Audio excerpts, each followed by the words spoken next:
do? Sub if you new. Hey, what it do? Make the like button blue. Sub if you new.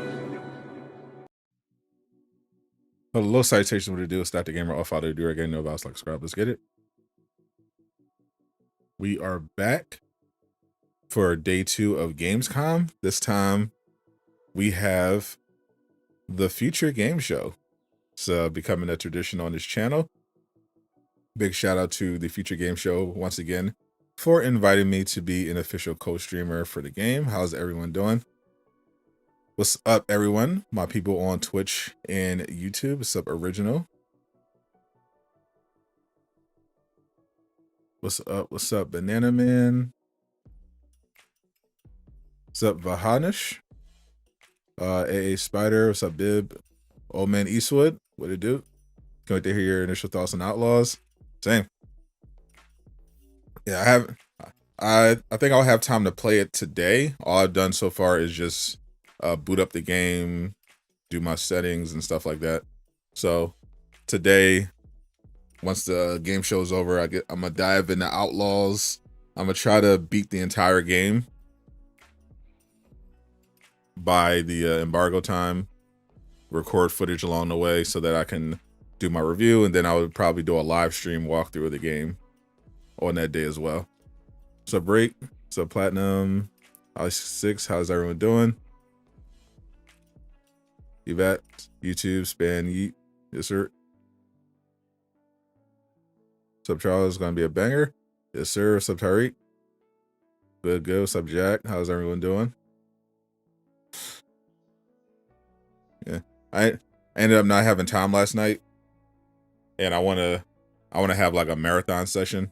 All I did last night was download it. Once I finished downloading it, I just booted up, played it. I recorded a little bit of footage of Outlaws just for like the main menu, get the music and everything like that, poke around with the accessibility options. But I want to dive into it when I have like more time to have an extended session.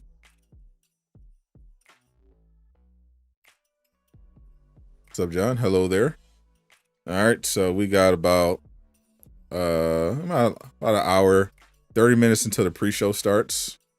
This is, of course, the Future Games Show at Gamescom. Very, very excited for Gamescom season. Big fan over here.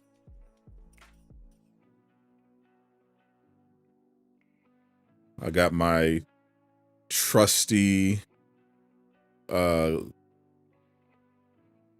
Doc with all the little preview info that I've been breaking down. Let's see. Should be interesting. It's hosted this time by Ned Luke and Alex McKenna, who play Michael in Grand Theft Auto 5 and Sadie Adler in Red Dead Redemption 2, respectively. So once again, going through with the tradition of Future Game Show, having famous voice actors as the host, which in my experience so far has been really fun. Jeff Keighley does a decent job, but the hosts definitely have more fun when they're like at the Future Game Show. I tend to enjoy those more. All right, so didn't get to finish this yet, but this is what we have confirmed so far for the Future Game Show. We have more than 50 games, so it's going to be a bit of a chonker in terms of the showcase. More than 50 games will be presented today, and some non-game actions, not just games. We got Rings of Power Season 2 preview. Personally, not interested in that. I watched the first few episodes of Rings of Power Season 1. Didn't really like it. But we got Civilization 7. Firaxis is going to have an interview today. They, of course, showed that off yesterday at Gamescom. Some Adamfall, Greedfall 2, PVKK. Over 50 games, of course. And games from publishers confirmed so far. 2K, who had a big day yesterday.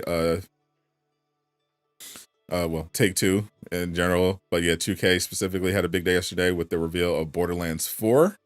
So we might get a little more of that today.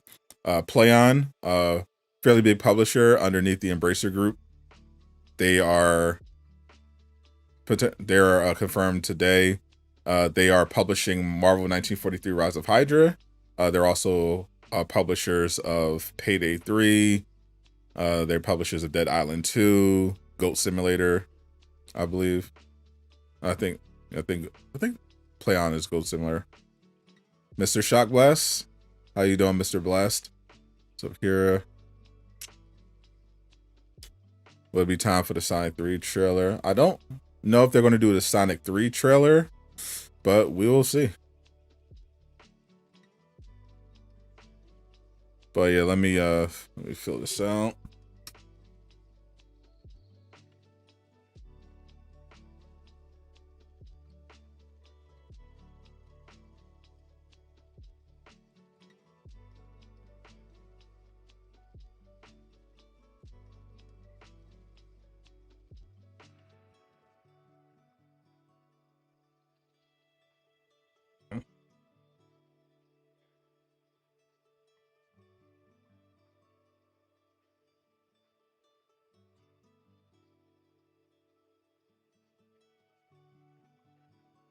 I'm also personally hoping for Killer Bean. I want to see some more Killer Bean.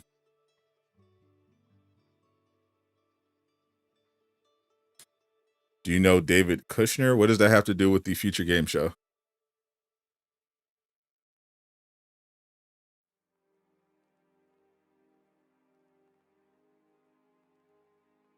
You saw Dying Light. I streamed the entire Gamescom yesterday. Big shout out, by the way, to everyone who were at Gamescom stream, my Gamescom stream yesterday, not just for the actual show, but for the pre-show, where I, of course, as usual, pulled out my Google Doc and listed everything that was confirmed, as well as some of the rumors surrounding the show. Pretty much most of the lists ended up being at the Gamescom. I didn't have too much speculation on there. I had a lot of confirmed stuff, a lot of stuff from leaks, but it was still a very fun show. Dying Light, of course, was one of the things I said was going to be there because it leaked ahead of time that the Techland had done a copyright filing for something called The Beast, and ahead of the Gamescom Open Night Live, Jeff Keighley did a teaser trailer of something called The Beast. So putting two and two together, we were basically able to assume that The Beast was a reference to some kind of expansion for Dying Light, which was not a fan of Dying Light 2. If you were one of the people who were at my Dying Light 2 stream for launch day, you know I was not a fan of that game. I actually hated that game. I still wish I could get a refund, but hopefully good things for the rest of the show. Killer Bean Game of the Year for sure. Still no Last Runner news. I have no faith in the Last Runner right now. I have no faith in it at all. So Arkham Shadow I thought was pretty good for considering it's in VR. Just looking at the gameplay, only thing I was questioning was the enemy AI. But I thought, especially for a VR game, they did a fair job of capturing kind of the Arkham combat. I'd like to see some kind of unedited gameplay, you know, just raw gameplay, no cuts, to see how everything looks smoothly, especially like boss encounters. But it looked pretty decent. Dying Aqua, yeah, I will never forgive Aqua for talking me into getting Dying Light 2 instead of Elden Ring or even Sifu. Like that was the month that Horizon Forbidden West, Elder Ring, Sifu, Dying Light 2 all came out in the same month.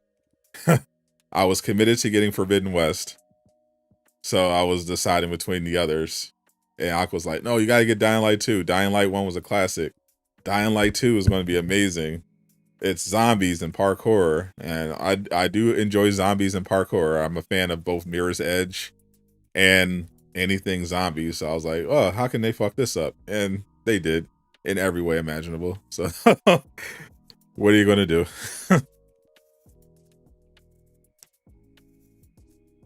Kingdom Hearts 4. What's up, Bruno? I have no faith in Kingdom Hearts 4 showing up. If you're hoping for Kingdom Hearts 4, I would say your best chance is maybe the Tokyo Game Show. I doubt that.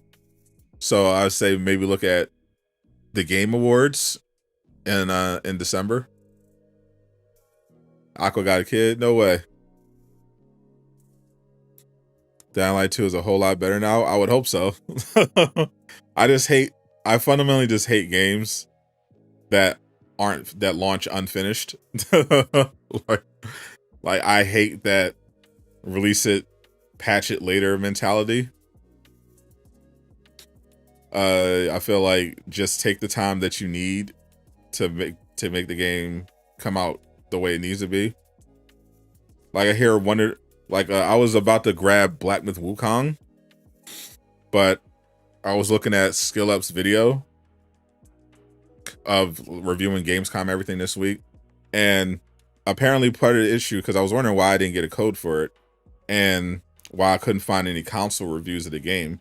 Apparently they didn't send out any codes for PS5 at all. Barely to any content creators, but they didn't send out any PS5 codes. Everyone reviewing it was on PC, and even on PC there was a few performance issues, but mostly everything was fine.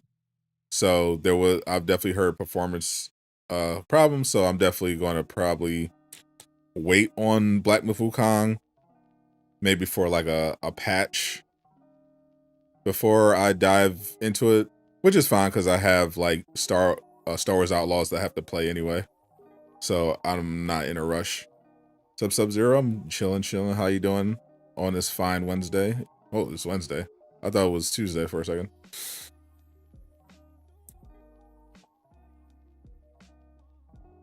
Avengers 2 is a given. Avengers 3 is pushing it. Yeah. Avengers 2 definitely getting announced any day now. I wouldn't get ahead of myself with Avengers Part 3. Let's see how Avengers 2 does. Then we'll look at it. Yeah, skip it 2, going straight to 3. Shout out to everyone who was also playing Marvel Rivals yesterday. Fortunately, I don't have a PC, so I can't play in the Gamescom private playtest. But I was watching the gameplay that the devs were showing off. I watched some of the other people that were playing it, and Captain America and Bucky look really fun in Marvel Rivals. Definitely looking forward to playing Rivals again. They wouldn't talk about the beta, or potentially you have a closed beta of an open beta, so that tells me that they're definitely doing an open beta. You still didn't download it, Jay? Holy, slagging. Spider-Man 2 DLC. Yeah, like I said yesterday, I'm definitely not expecting anything from Spider-Man 2 or just Sony in general until next month. Sony confirmed, of course, months in advance that they're not going to be at Gamescom. I was looking at the publisher list, at least some of the publishers for Future Game Show. Sony is not among them. Of course, there will be some games for PlayStation, but Sony themselves is not presenting any of their first-party games. With the Tokyo Game Show next month and rumors of a PlayStation showcase, makes sense for them to wait until September rather than show anything early for Gamescom, because it doesn't really make sense if they already have their marketing plan in place to roll out the PS5 Pro and show off some of their upcoming first party releases. Funko Fusion, I still gotta look at some more of that gameplay. Captain America's OP. Yeah, Captain America looks crazy. Captain America might be my new main once I get a new Marvel Rivals beta. Wonder Woman, once we didn't see Wonder Woman at Gamescom, I assume we weren't going to see it again for the rest of the year until probably the Game Awards.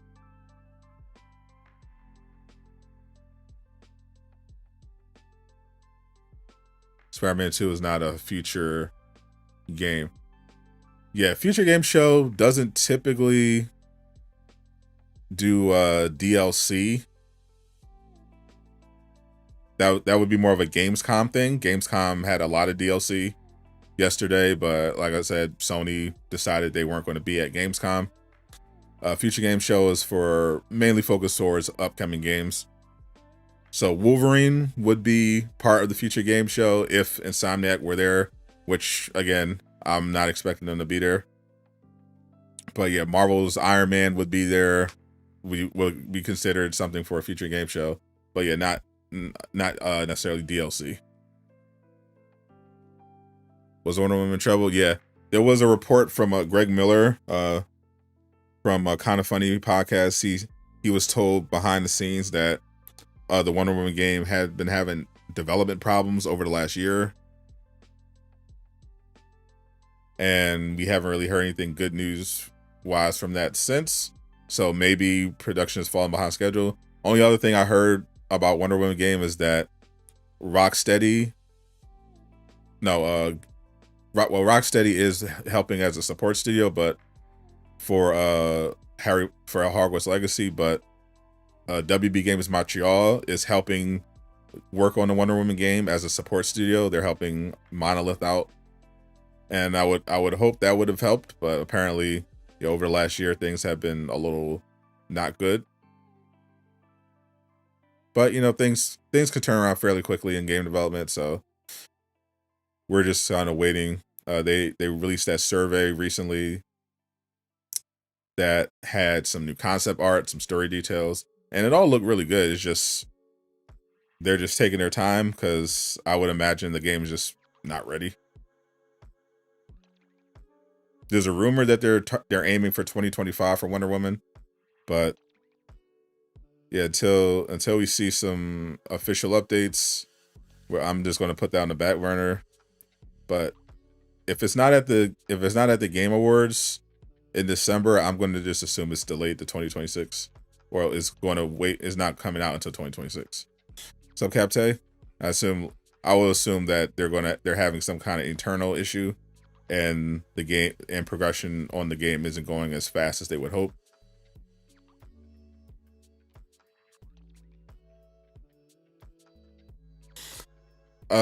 I think theoretically it's possible for Wolverine since it is all hands on deck.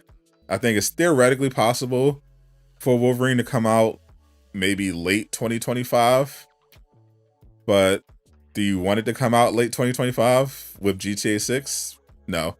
So realistically, especially after what happened with Spider-Man 2 coming out rushed, I think Insomniac will probably just take the extra year and plan Wolverine around 2026 rather than going up against GTA in 2025 and potentially having a rush again, because that's the last thing we want.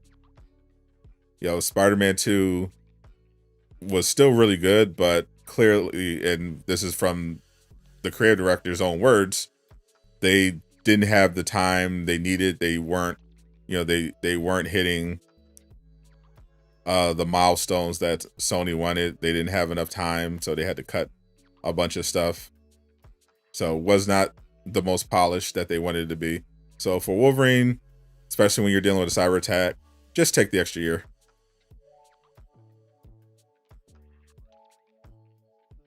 Miles Morales 2, maybe sometime in the future. Plans could change, but as far as my understanding, there are no such plans for a Miles Morales sequel in any of Insomniac's plans. But that's based on, speculation from leaks. Plans change in development all the time.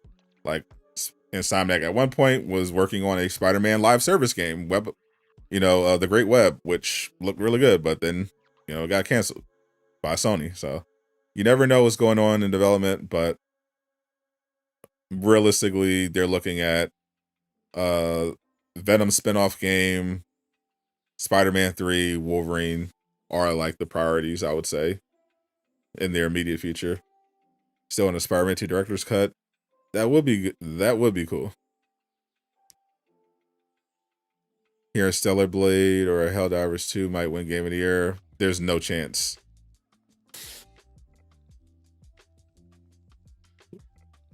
Live service games pretty much almost never have a chance of winning Game of the Year. And Stellar Blade didn't score high enough or have enough of an impact to get Game of the Year. Plus, you got to also factor in that the Game Awards, voting wise, is political. So, culture war games like Black Myth Wukong and Stellar Blade probably are going to get snubbed to some degree. So I think Game of the Year is fairly wide open, but it's going to be probably something safer. The easiest way, I always say, the easiest way to guess what's going to be Game of the Year is just to look at the Metacritic scores. Anything that's over, if you're under a 90 on Metacritic, you're probably not in serious contention for Game of the Year.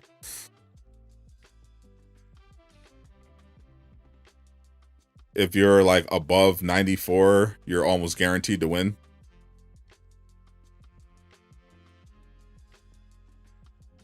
Wukong, in terms of success,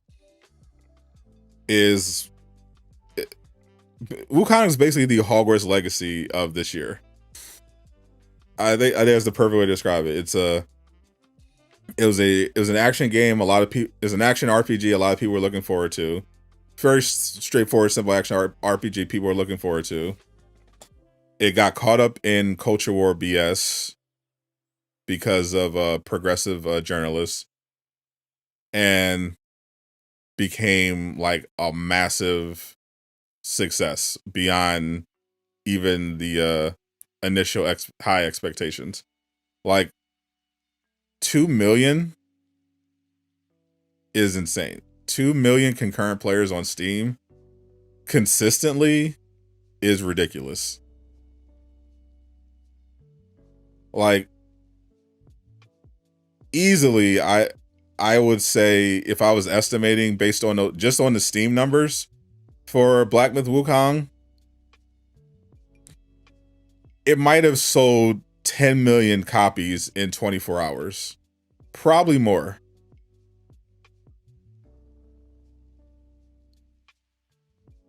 Was a controversy for Wukong. IGN some months back wrote a hit piece claiming that the studio behind Black Myth Wukong hated women and had a history of misogyny and all this other stuff. Turns out the reporter was pretty much lying.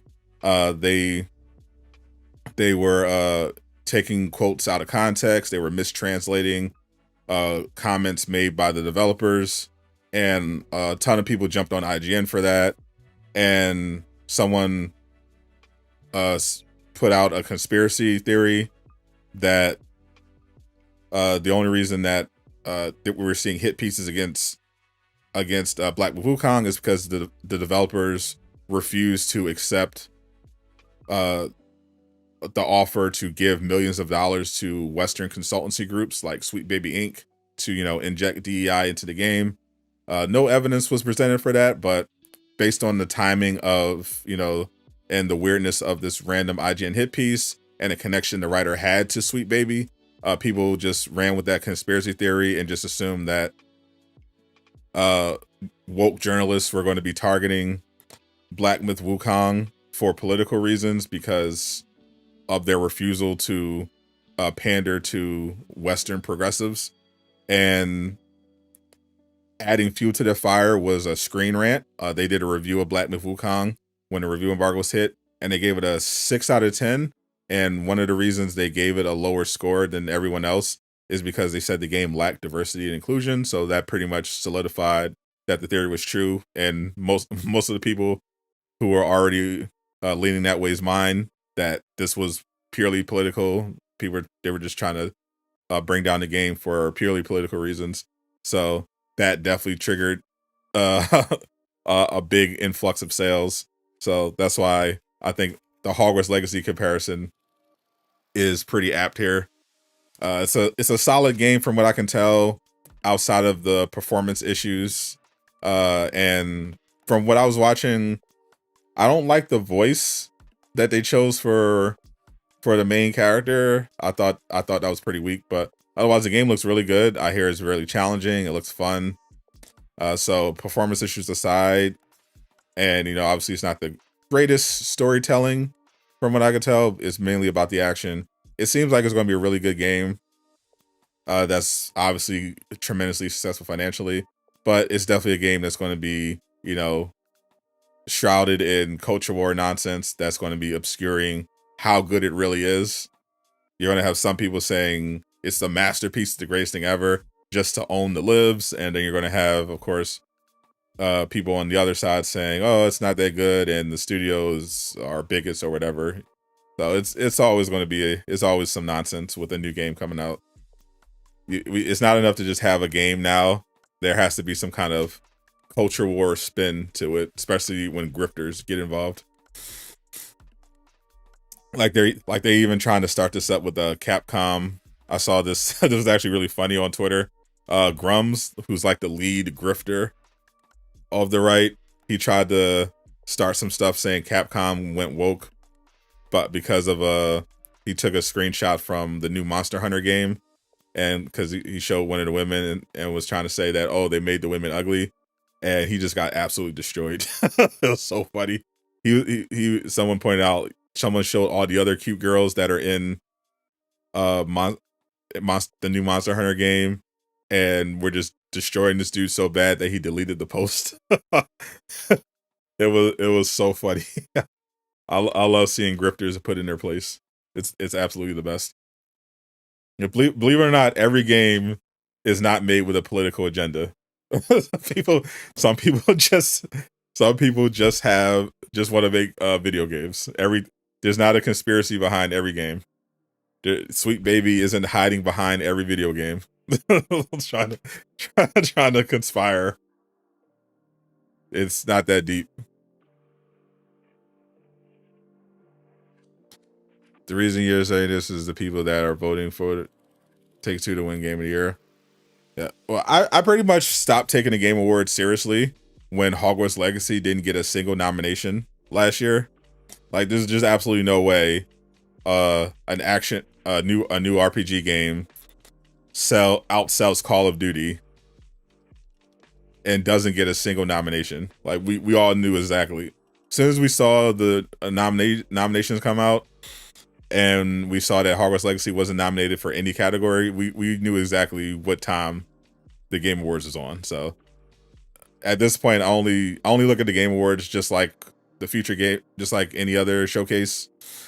I'm just there for the trailers and the reveals. I don't care about the awards themselves because they really don't mean much to me. Awards don't sell games. They don't save studios, clearly. And we also could see that they're biased, so I don't care. I just want to see new trailers and new reveals. Feel like Hogwarts likes to open the floodgates. It was already raging. Culture was already raging on. Hogwarts Legacy was just a turning point, I would say, because before, the cancel culture stuff was getting a little out of hand, but I think around that time, people just kind of said, we're just done with all of it. Like, both sides of it, we're just like, we just don't care anymore. Like, yeah, call me a bigot for playing a video game. I don't care. I'm going to play the video game. and of course the sales spoke for themselves. But I think everyone's just tired of both sides of the culture war. We just want to get back to playing video games again, and not worrying about what the motivations behind it are. It's just silly.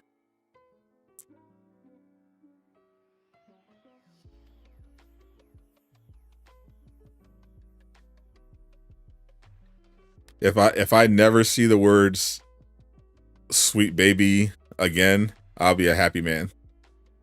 I'm so tired of seeing that in my comment section under every video.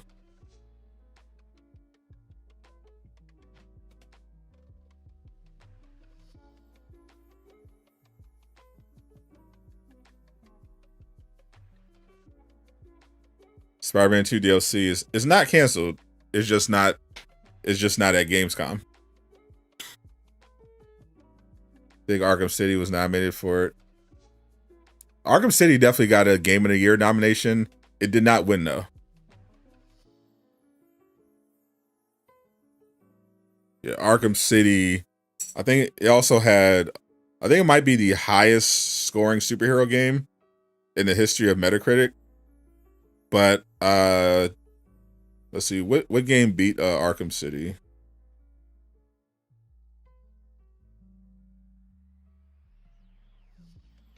Arkham City Game Awards. That was 2011.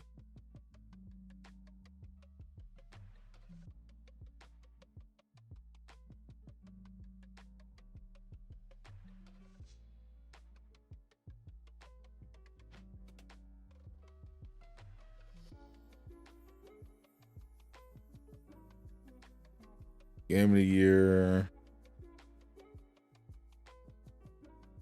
So that was 2011 was Game of the Year was Elder Scrolls Skyrim from Bethesda. They beat out Arkham City.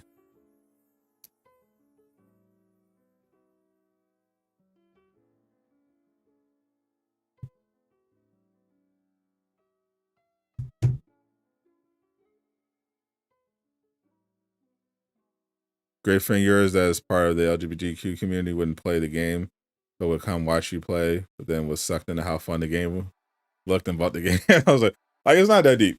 Like I understood, I understand people who legitimately want to speak with their wallet and don't financially support, certain people they don't agree with. But to that I say, it's really not that deep, because if you're participating in modern society, you're financially contributing to terrible stuff all the time. So it's really not that deep. Yeah, you can say you're not going to buy Hogwarts Legacy because you don't support J.K. Rowling. It doesn't matter. She got her money anyway. She got paid the second they decided to make Hogwarts Legacy, because she gets a licensing fee. so they paid her anyway. It doesn't matter. Just enjoy the game if you want to play it.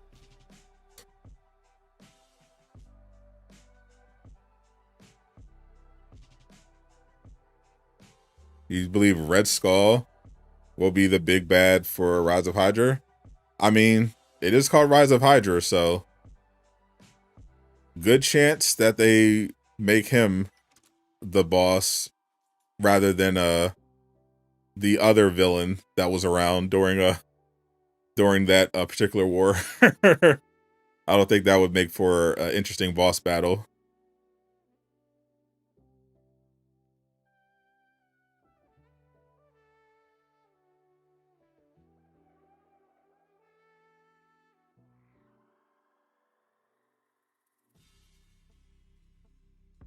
My Rise of Hydra, please. Spider-Man 2 DLC still not canceled. How's life treating me? Life treating me fine. How are you?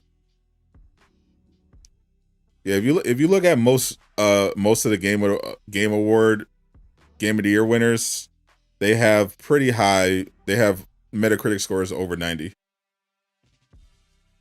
If you look at most of the winners.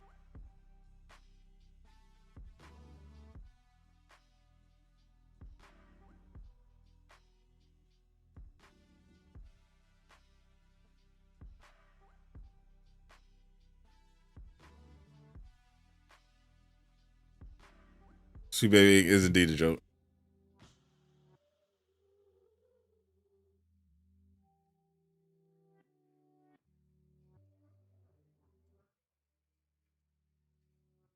What up, Sean? You doing good? Just hoping for open beta from our rivals.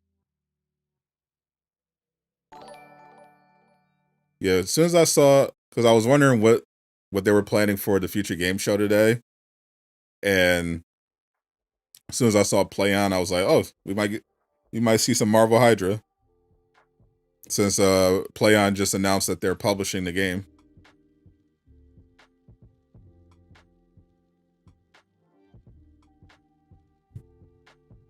What's up, Taylor? Chilling. What's up? What are the chances of seeing the DC Dark Legion mode game? I don't even know what's going on with that game.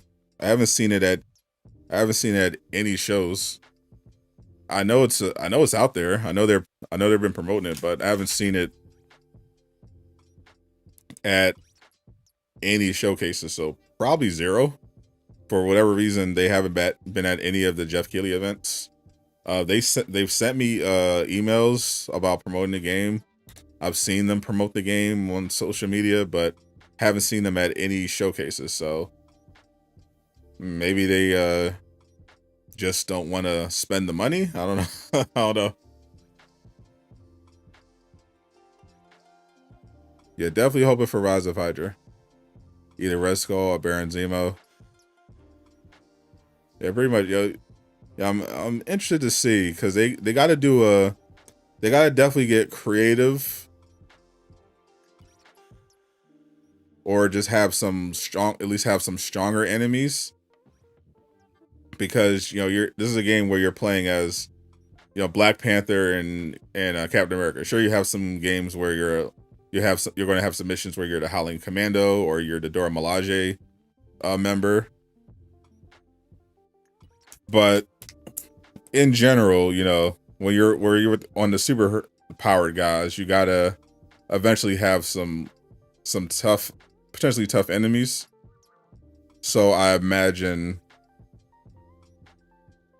we'll kind of, as we get more and more info on the game, we'll see kind of some of the Hydra faction that they're going to pull out, to give the players a little more of a challenge.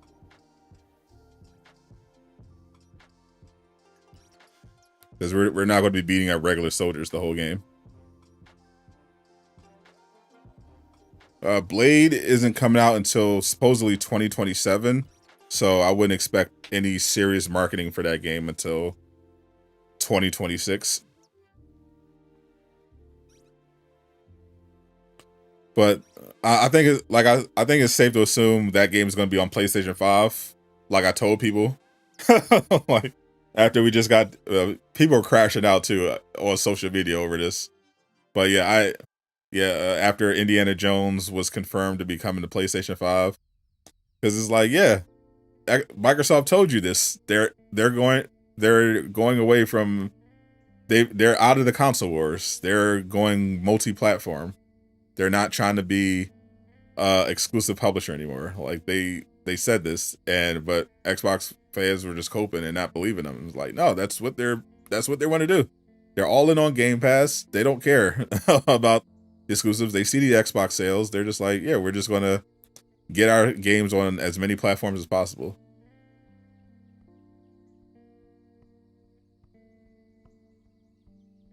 Blade will be filled with DEI based on what?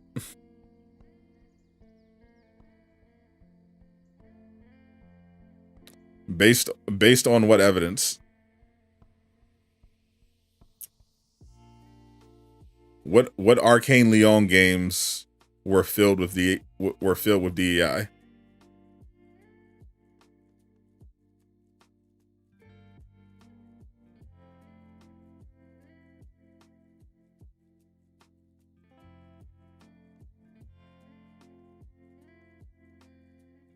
FYI, when most people say a game is going to be bad or filled with DEI, what they mean is they don't like games where everyone isn't white.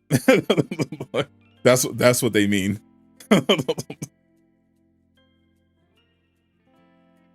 if they see a game and everyone isn't white, they immediately scream DEI. That's what that's code for, FYI. in case you were curious.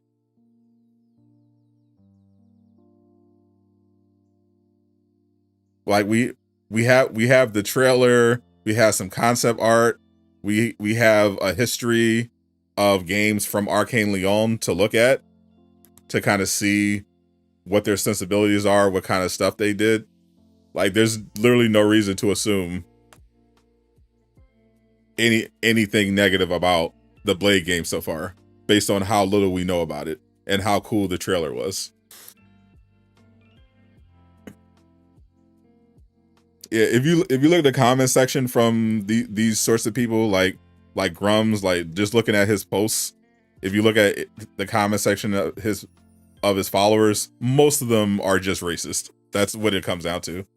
They're just racist basement dwellers who can't get any women, who are mad at the world, and they're clinging to these grifters because they feel it gives them a sense of purpose to go on social media and yell at people for liking video games that they think threaten their worldview. That's literally what it is. That's literally what it comes down to.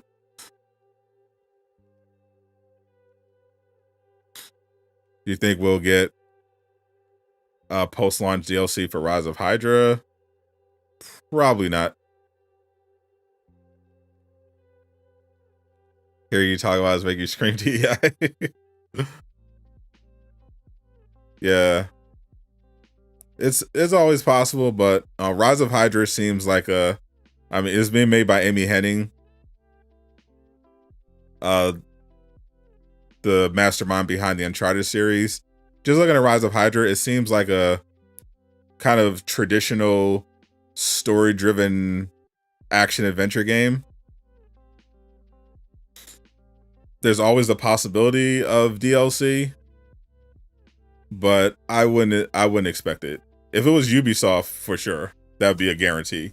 But Ubisoft, since Ubisoft's not publishing it, I'd say it's probably a standalone.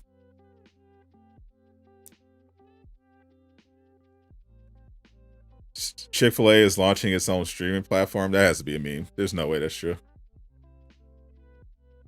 Enough from the Spider-Man spam and Simpson. Yes, thank you for dealing with that. Hopefully Rise of Hydra will have sequels to get T'Chaka and T'Challa. Yeah, we're getting a lot of Black Panther. We still got that actual Black Panther solo game though.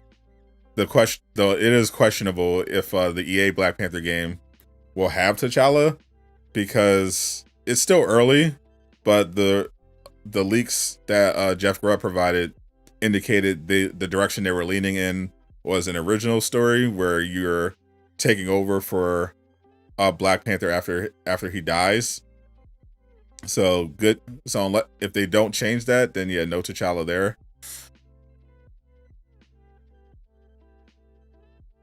Phil needs to be fired. Do I play fighting games? Sometimes. We get a lot of Black Panther, but not T'Challa, apart from Marvel Rivals. And Marvel's Avengers. Don't forget Marvel's Avengers. Indiana Jones, they're testing the waters. No, it's not even testing the waters. They literally put 4 exclusives onto PlayStation. Like they testing the waters was putting Hi-Fi Rush and Sea of Thieves on PlayStation. like the waters were already tested. At that point, they decided to go all in.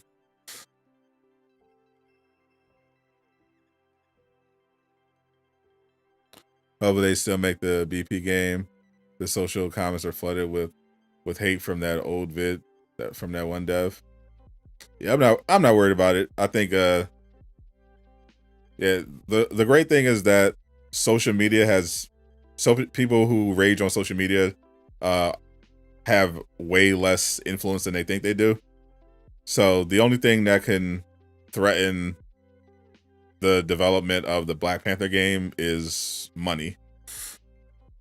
Long live MODOK. Really, someone make a Ghost Rider game? Same. Hope they add Ghost Rider to Marvel Rivals.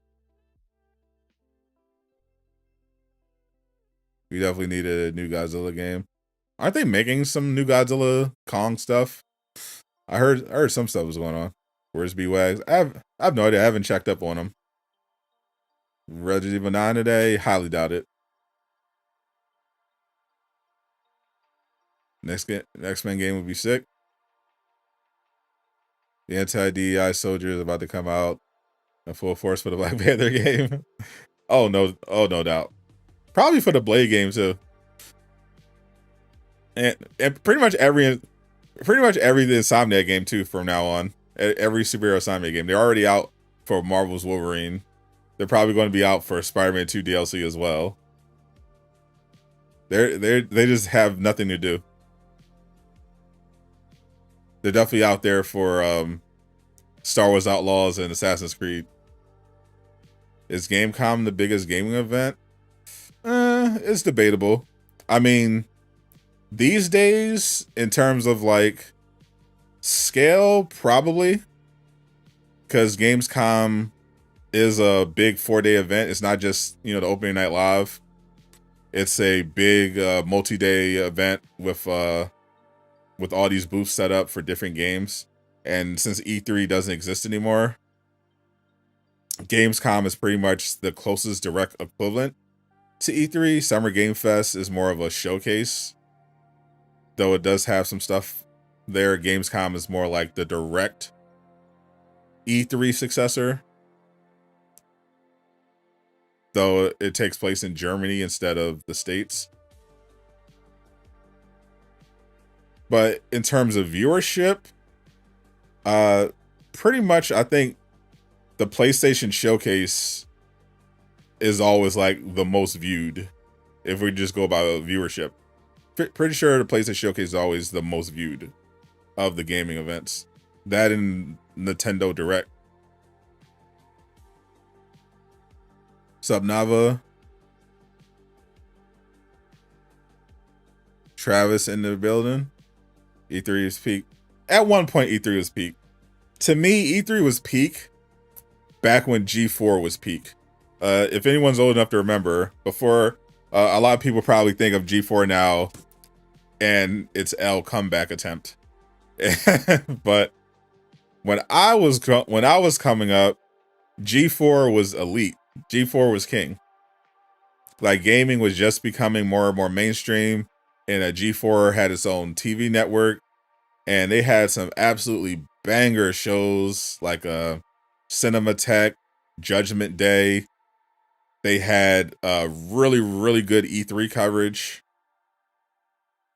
and it just made E3 look magical. Like, if you couldn't afford to go to E3, you would just turn on G4 on your TV and you just watch it and see all the interviews, all the presentations, and it just looked incredible. It definitely fell off in recent years. That's kind of what people kind of gloss over when they try to attack Jeff Keighley for saying he killed E3. But yeah, E3 kind of became a victim of his own success. They weren't really adapting. It was getting really expensive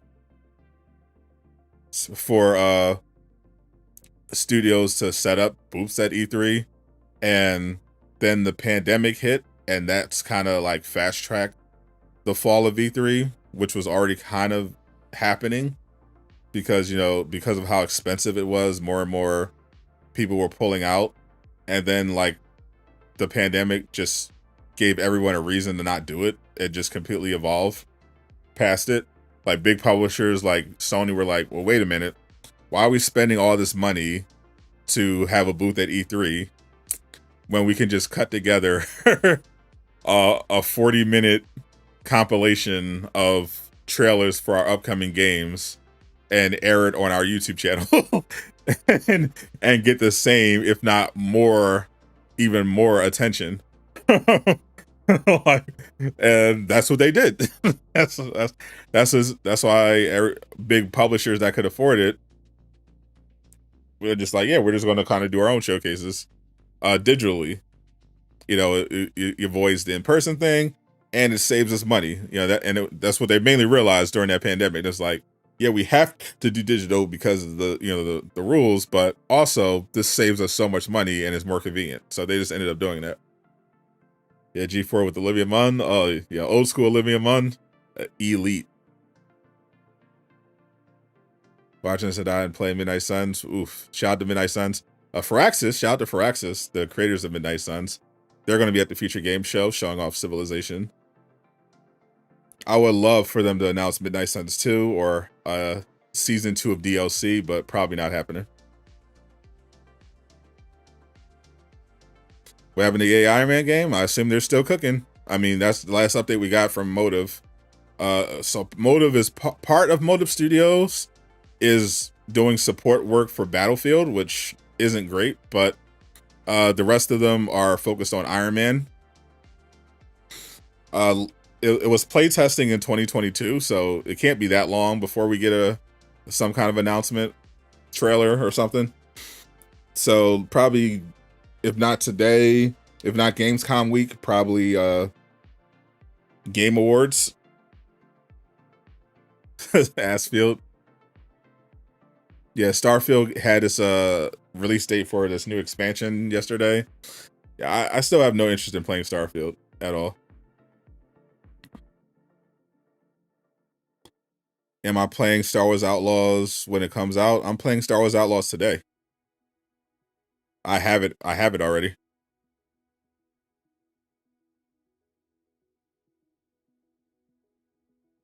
L-Box. We haven't seen Cyclops or Gambit in a Marvel game since Ultimate Alliance 3. I mean, are we not including like mobile games?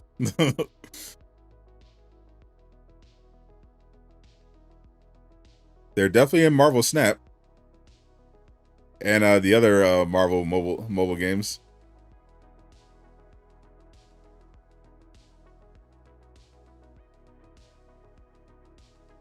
You're getting your copy of Star Wars Outlaws next week.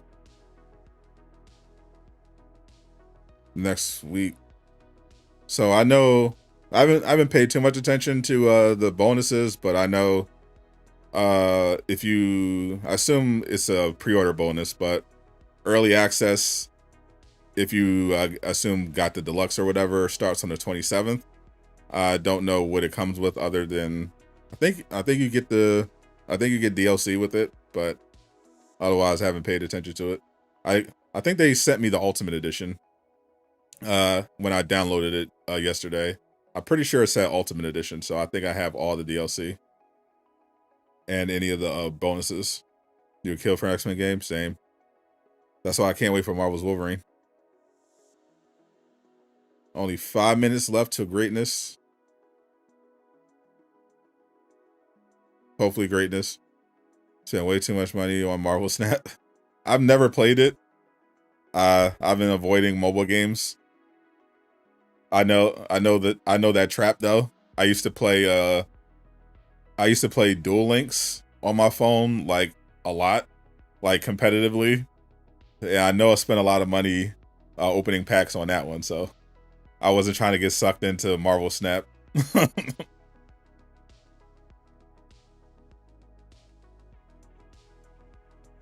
Time makes either like a Daredevil or a Doctor Strange game. I would rather, actually, you know what? I'd rather see. I think a Daredevil game would definitely play to their strengths, but I don't know. I want a different studio to do Doctor Strange, because I think Doctor Strange has such a cool potential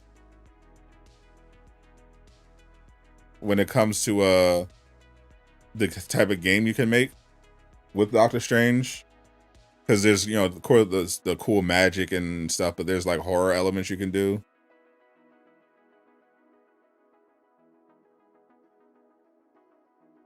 I don't know. I wanted to be kind of like really weird, a little bit.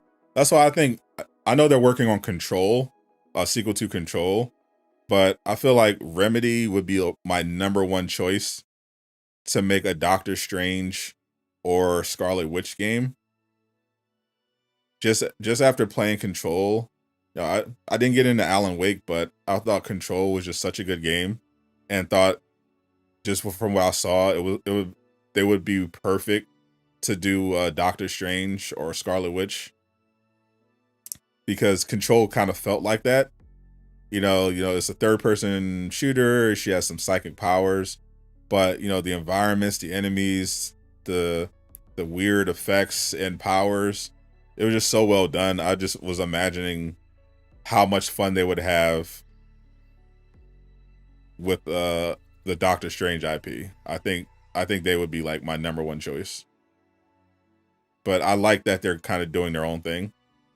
So I don't even mind. Like I'm definitely looking forward to Control 2. This is a game about pure chaos and destroying everything. Try to remind you of Black Widow, but darker. First person superhero game would be ass. I don't know. It depends on the hero.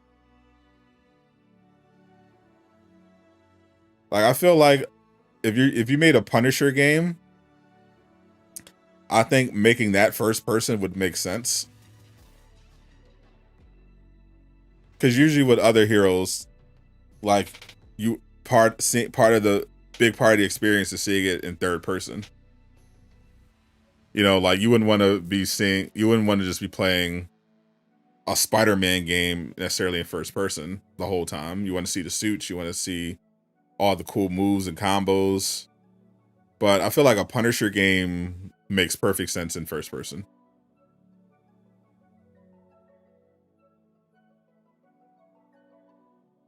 Was Ghostwire really good? It was pretty decent.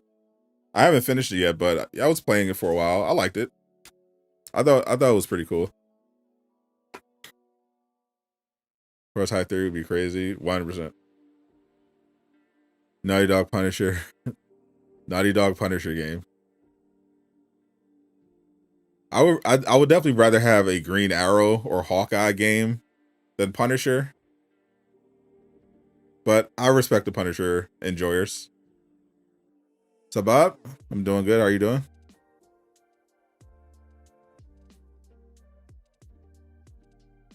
Feel like Blade will be first person. What, Marvel's Blade from Arcane Leon is third person.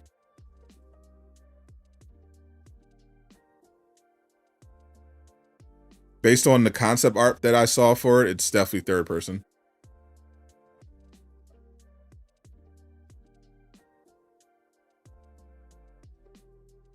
They typically do first person, so it might be that. But from what I've seen, it looks like they're going with third. But we'll see.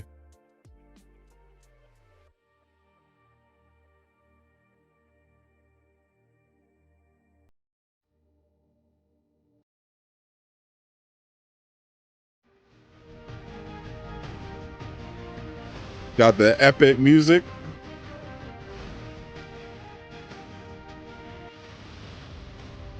Shell Holmes, 70 Rotter, nice.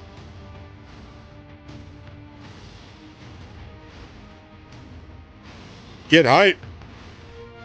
2-player co-op Hawkeye Black Widow game. I like that. I actually like that. As long as Black Widow is caked up. Somniac will not be at the Future Game Show or any of the Gamescom stuff.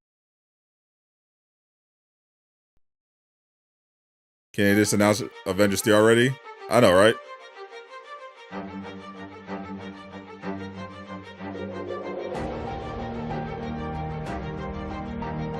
Black Myth Wukong?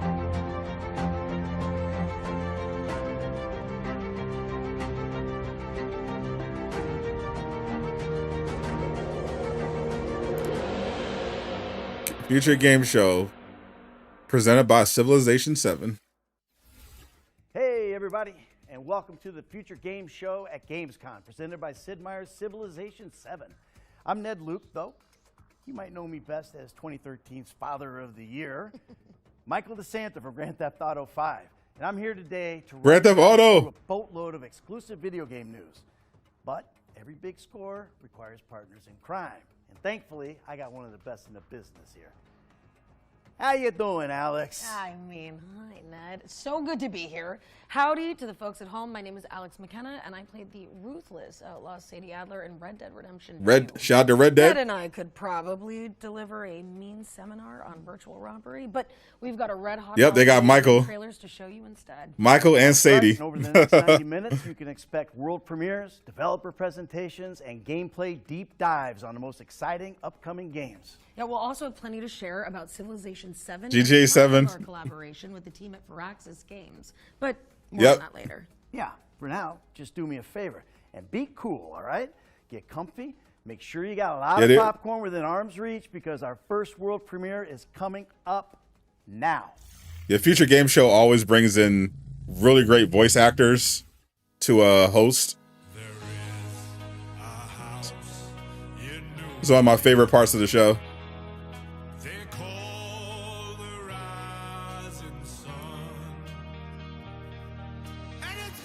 I don't know about Red Dead 3, but they are doing a Red Dead Redemption 2 current gen upgrade for PS5 and Series X.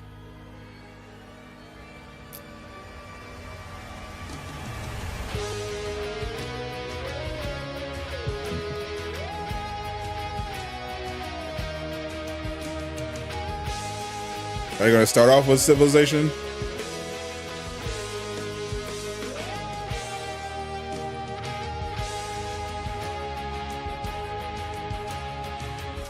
Mars Attacks? They're making a Mars Attacks game? Yo, that's crazy. I did not see that coming. Well, how about that for an opener? Mars Attacks is a park builder based in the Mars Attacks universe, and it's coming in 2025. So I love that movie. Oh, wait a minute. We've got brand new gameplay from Spine, the gun. Ooh, Spine. Epic. I want to see this trailer. I want to by John Wick composer Le Castlevania. Shout out to John Wick. I want to see more of this game. An autocratic AI controlling our The gun fu game. It took over the government and let the gangs tear the place apart. It's a park builder though, but They've taken my brother. that's fun. I didn't expect a Mars Attack game. I got your back. Always. This is the gun fu game. This is basically Equilibrium. If anyone remembers that movie with Christian Bale and Taye Diggs. Gun fu combat with some parkour.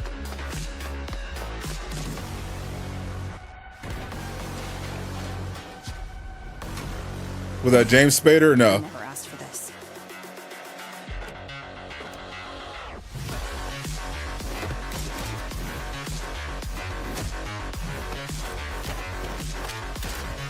Ooh.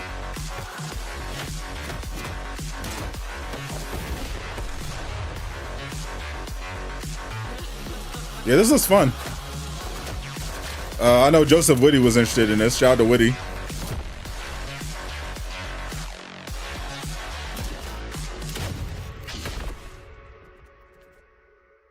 That's on PC and console.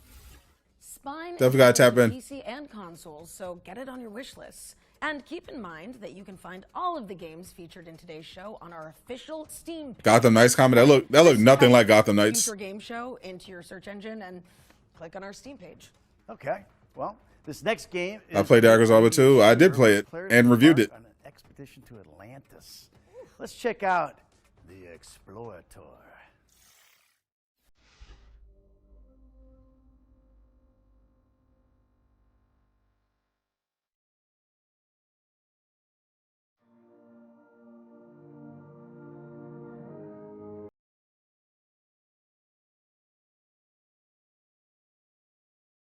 I wish some of the combos that Red Hood did in Gotham Knights was like that. Red Hood wasn't even using lethal rounds at Gotham Knights. He was using non-lethal bullets.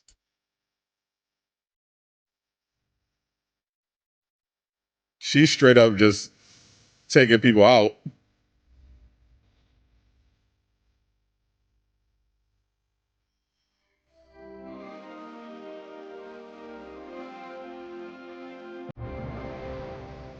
No, I didn't get Wukong yet. I'm gonna wait on Wukong till so they get a patch out for the PS5.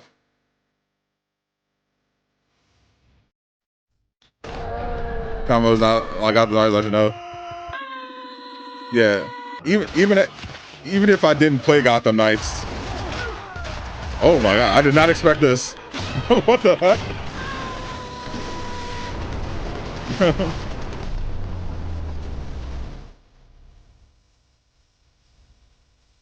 Now on Kickstarter. Demo available on Steam. Okay, I did not expect. I thought it was going to be like a cozy game. Order is coming soon, but there's a demo on Steam right now if you want to check it out. I thought this was going to be a cozy game. Fans, you've waited long enough. It's time for your first taste of Sid Meier's Civilization 7. Let's take a look at the first live action. I was not expecting that. What's up, King? Throughout our history, ordinary people have done extraordinary things. Mafia 4 looks, the new Mafia looks like it might be interesting.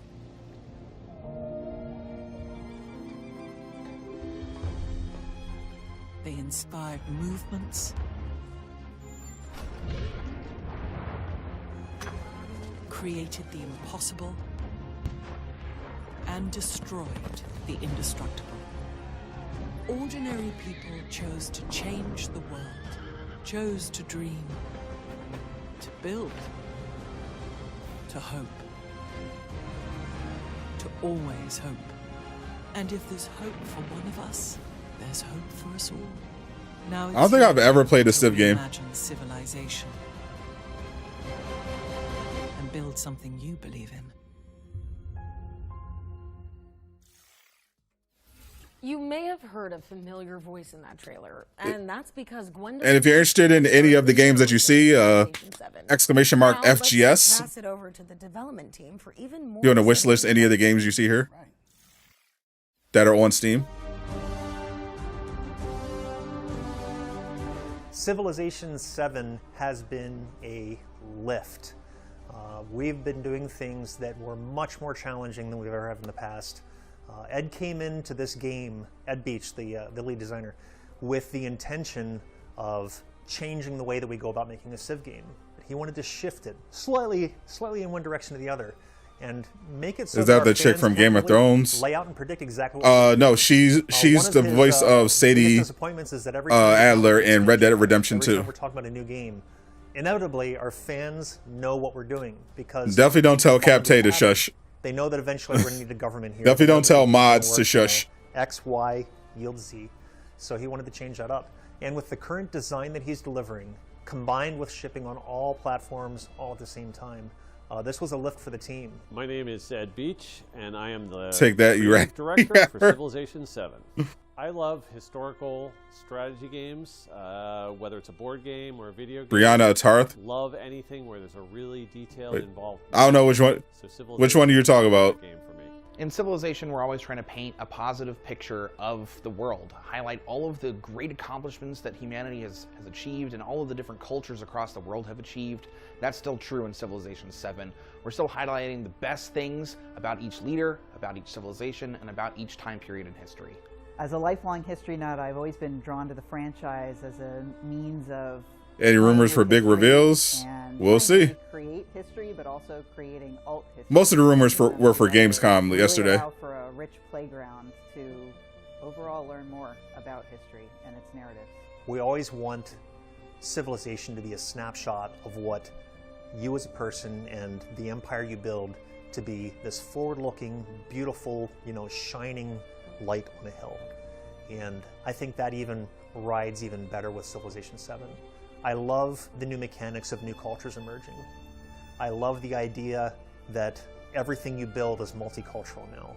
Different cultures contribute to other cultures, whether you want to or not. In the real world, everything you see. The lady narrator for the Civ trailer. I thought you were talking about by multiple people, the co-host. I was talking about the co-host, Alex McKenna. By multiple cultures. I've always loved that about Civ. I love the fact that it's a positive game. It's not a negative game. The whole game isn't about what's worse in humanity. It's about what's best in humanity. We're definitely not getting a GTA 6 Civilization 7 is trailer going to today. have the same gameplay that fans will know. We're and definitely love. not. So We're there's definitely not still getting a that. lot that's going to feel really familiar. We're still highlighting the best things. That's not about each happening. Leader, about each civilization, and about each time period in history. But of course, we're spinning it in a new way. What do you think of the Crow getting a game? I don't care about the Crow at all. I was never a fan of the Crow. It's a lot, but we feel like we're teaching it to you as you go along. And when you really dig in, you're going to see how deep this thing goes. And we're excited to say and really believe that this is the biggest Civ experience that we have ever shipped out of this studio. If they were making a Meteor Man game, maybe I'd be interested. Or a Hancock. Sid Meier's Civilization 7 is coming to PC, consoles, and Switch on February 11th. Or even Dark City.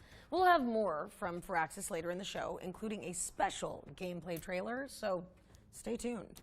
Never cared about the Crow. Game actually came out yesterday. So I imagine some of you are already playing. Black Myth right? Wukong. Probably raging at bosses, Googling guides. If not, this clip might just convince you.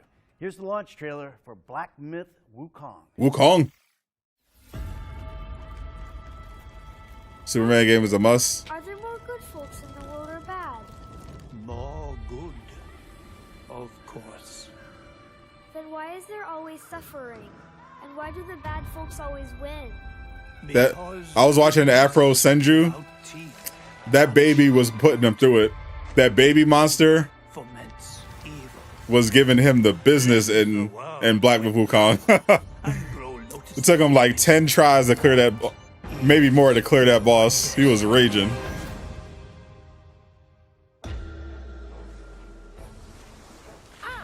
The keeper of the new Thundercat game would be sick. Welcome, the destined one. The Hancock game would slap, absolutely. Doesn't even know what he's destined for. Those old rascals. Yeah, I'm gonna play this eventually. Is my kind destined for extermination? Duke Dennis beat him in 4 tries. Duke overwhelmed him with his aura. It will fit me just as well. Bathed in blood, yet. The Duke Dennis aura was too much. Oh, you mortals pray enlighten me. What You getting it tonight? justifies your superiority?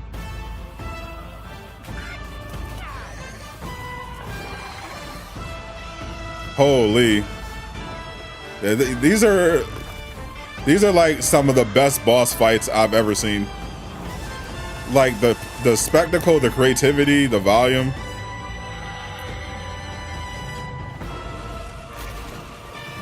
If this game doesn't get any nominations at the Game Awards, you know that's not a real award show. I'm not saying this should get Game of the Year, but clearly just looking at it, this should get some nominations. 100%. Confront Destiny and Black Myth Wukong, which is out now on PlayStation, Xbox, and PC.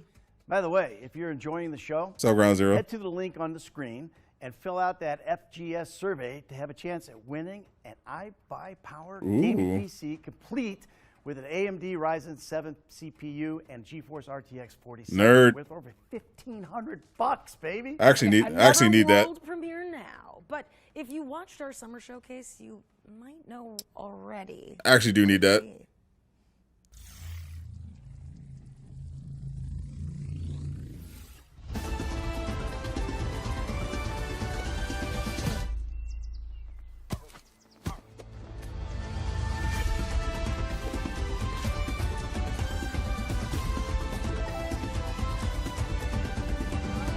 Dark Souls crowd going through it. Souls-like games always get noms, just not for you. That's the thing. It's not a Souls-like. That's the fun thing about Black Myth Wukong, and why I think a lot more people jumped into it. It's not actually a Souls game.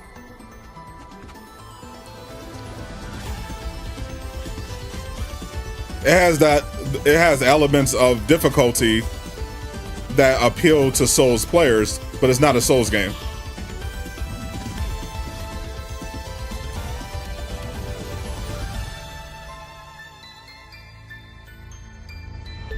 Croak. Wishlist now on Steam. Well, that was your first look at Croak, an indie platformer. Why should you say Black Wukong is out now on Xbox? I don't know. As far as I know, it's not on Xbox. So, you know, you can add it to your wish list now. Xbox players, as far as I know, We're taking a look do not have Monaco Wukong. 2 now, the sequel to the indie co-op heisting hit from 2013. Yeah, it's all about the joy of Hold up. improvising when you're Unless something changed today. Unless that's a new announcement. We wouldn't know anything about that, would we, Ned? No, absolutely not. I am a man who wants it all. Money. Yeah, nope. But do you know what I want most? Sorry, Xbox. No Wukong for you.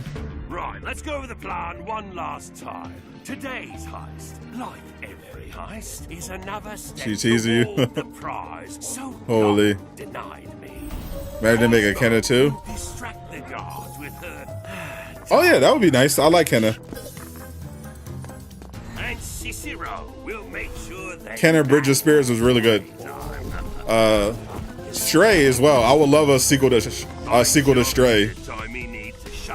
I thought Stray was really good. My only thing I didn't like about Stray is that I wish that there was more to it. Like at the end of the game, like there was no like new game plus, no like real customization. Like I wanted more beyond just what we had. And we'll walk away one step closer to the top.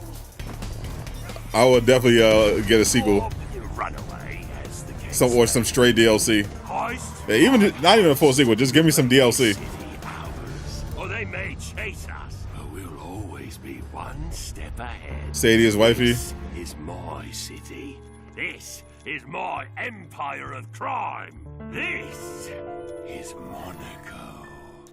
Not really a fan of DBZ and knowledgeable about Journey to the West. It's likely playing a big factor. What's actually playing a big factor is China.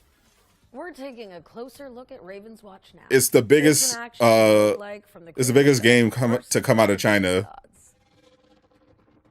It's an adaptation of their probably their most famous story. You are forgotten no more. No need to. So the Chinese market super engaged with Black Myth Wukong. That definitely played a big role in the sales for sure. Here it comes. To me, Raven's Watch. That's probably why Whirlwind's Meat is going to do really well when it comes out.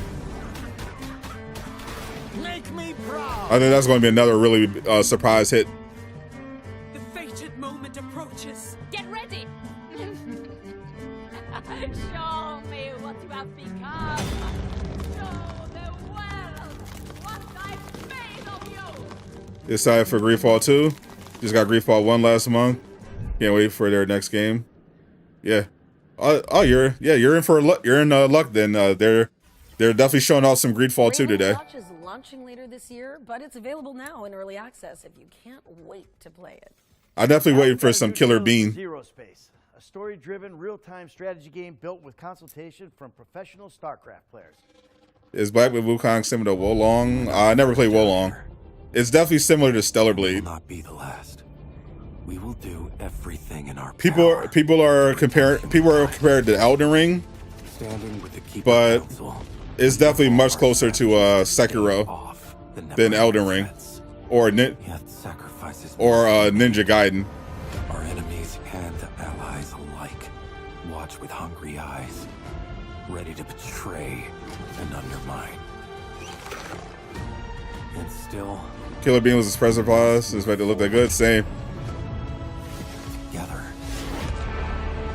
He said it's far better than Elden Ring. Dog water. I still have not played Elden Ring, and I don't really want to.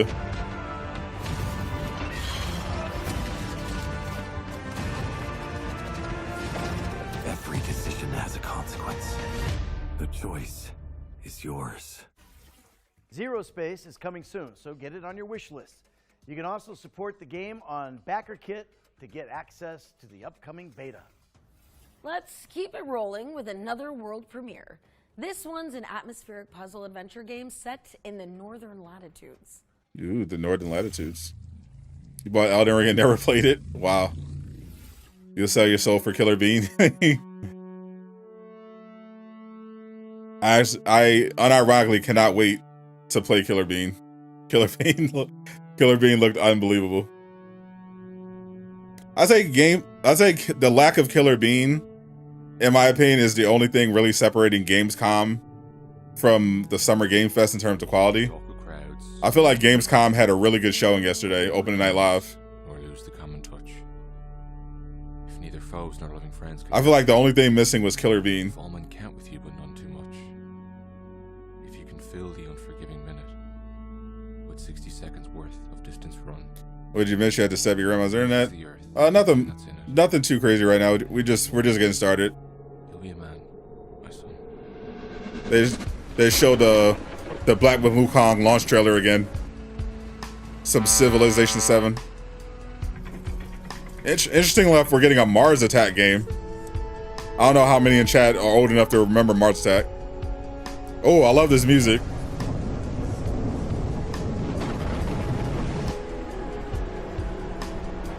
Graphics look really good. Music goes crazy. I actually need this song on my Spotify. Hold up.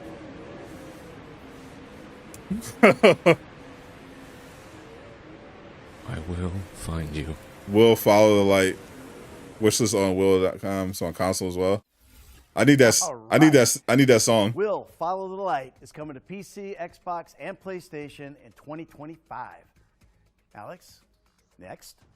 Well, I think it's about time that we bust open the ones to watch yearbook, don't you, Ned?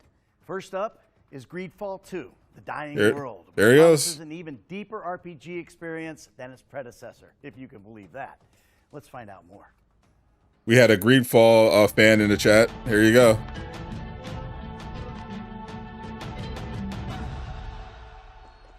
Bertitimad, Garance. Welcome back to the world of Greedfall, where adventure and political intrigue await at every turn. Pre-order Jedi Survivor PS4. I'm definitely curious how Jedi Survivor is going to perform on the PS4,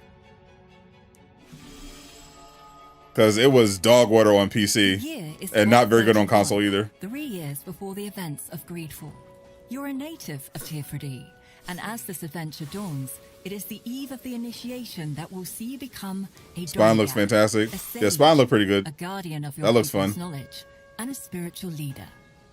But just as you're about to complete, Travis is a Greedfall fan. Travis always surprises me with his takes. From Gakan, the old continent, and thrown into the hull of a monstrous tall ship. After a long and arduous journey at sea, you disembark on the shores of Gakan and discover this foreign world where people have grown distant from nature and now war and conspire amongst themselves. Yeah, definitely gotta give you guys some. Back to your homelands. All the while, you must thwart the plans of the terrible man who kidnapped you in the first place. Fiend. Explore the old continent. While Greedfall introduced the enchanted island paradise of Tirfredi, Greedfall 2 takes you beyond the island shores to the old continent of Gakan, cradle of the factions that struggle for dominance over Tirfredi. I want to see some more gameplay other than just walking and jogging. Landscapes shaped by the different factions, looks good though. And traditions that have inhabited them over the centuries. Definitely looks solid. You will have to decide where you stand when you inevitably become embroiled in their internal conflicts. Got some RPG elements. But you will not be alone in your quest. You will quickly meet unique and memorable companions on your journey. Insomniac is not at Gamescom. Discover their stories and make them a part of your group as you explore new realms together. Forge meaningful bonds, or even romances, as you get closer to them and learn more about their romance options. You are the author of your own legend, Donigad. Choose and master the path of the sage you want to be, whether through diplomacy, bargaining, stealth, or your keen sense of observation. Your tracking vision may reveal clues in your environment. Is there any combat in Use this? Your talents, craft new tools, and get help from your companions to increase your odds. Yeah, Jedi Survivor was really good. Of course. Even though my game crashed 8 times. To adopt as you see fit. It was a really good game. Greedfall 2's all-new combat system puts you in control of combat more than ever before. Use the tactical pause at any time to stop the action, and plan your group strategy, either on tactical pause or in real time. So it has real time, and so it's a real time and tactical. And give them Okay. instructions using action points. So it's up to you to craft the perfect tactic to defeat your enemies. Change I your wish combat Baldur's style Gate was as you like that. progress by drawing from the wide range of skill trees offered. Choose the style that suits you best. I wish Baldur's Gate Whether you're 3 more of a melee had that fighter balance. Who uses traps, a range shooter with support spells, or even a master of poisons. You can even hone and develop your allies' fighting styles as well. Find So the it looks best funny. synergies between your companions and overcome your enemies with the party that What's suits up, you Hinata? best. Your destiny is in your own hands. Baldur's Gate 3 is perfection. Greedfall 2 is a Story, brilliant RPG visuals, that takes you on customization, an perfection. unforgettable adventure I just didn't like the where combat. choices shape the future of your group, your people, Not for and me. the world. The story is yours to write. I prefer real time combat.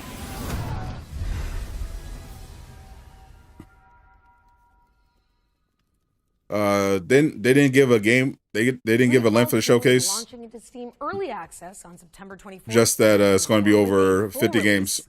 Coming in 2025. Okay, now we're shifting gears. Time doesn't end. Doesn't they didn't give one. A Robo Buddy Cop 3D platformer. Are you ready for this? Yeah. Launch trailer. Let's go. It was a 1943 dev team at Gamescom. Forgot their name. So the dev team is Skydance, but the publisher is Plaion, and Plaion is at Gamescom, and they are showing something today at the Future Games Show. I don't know how many of Plaion's games they're showing, but Plaion is a fairly decent sized publisher, and 1943 is one of their games. So we could definitely see it today. We'll see if your precious Definitely hoping to see Killer Bean. Wonder Woman, no, I don't expect Wonder Woman until the Game Awards.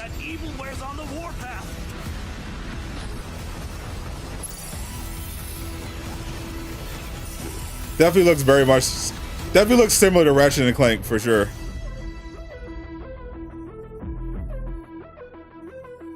Not necessarily a bad thing. Kimbot is coming to PC, PlayStation, and Xbox on August 29th, 2024. Taking inspiration from a very good game. Static Studios are here to tell you more about Phantom Line, the cooperative survival shooter where players hunt creepy anomalies. We need more Resident Evil. Eventually. Hi, it's Chris from Anti-Static Studios here.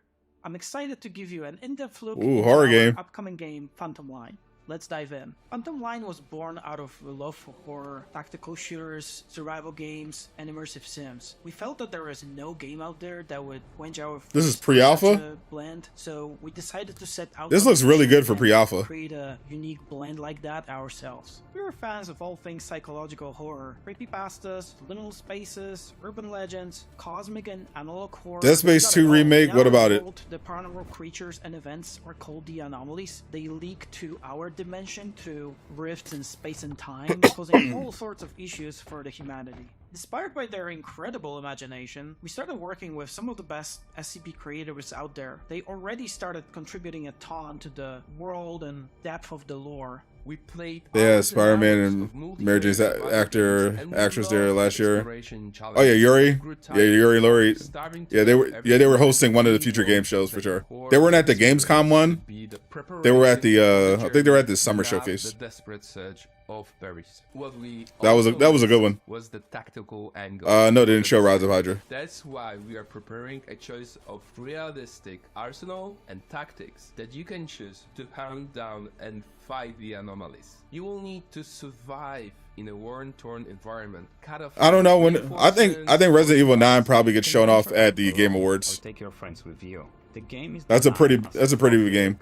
Capcom teased it at their own showcase already, so I feel like they're going to want to tease it as a really big event. Call it the Husk. We encourage players. So the next one will be the Game Awards.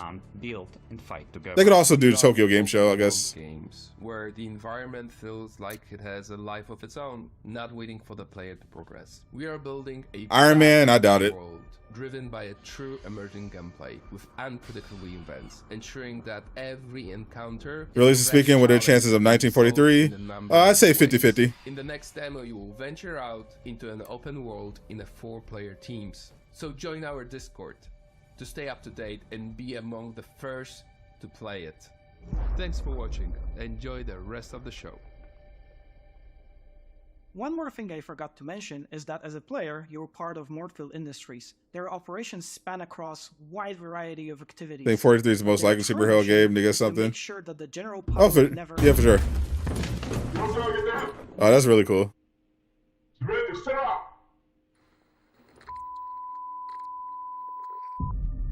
And the sound design was really good there. I can feel it in my headphones. They panned it to the left to simulate us being in the room with them. That's pretty good. Oh, I see what you did there. Do you? Yeah. Yeah, Plaion, Buckle up. Here's the latest update on Caravan. the publisher of 1943, is at the Future Game presenting today at the Future Game Show. So that's why I say it's a 50-50.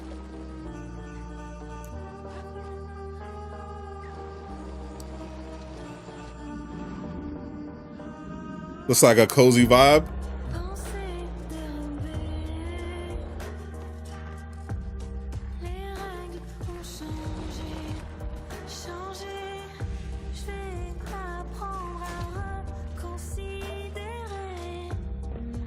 These indie games be having the best music for their trailers.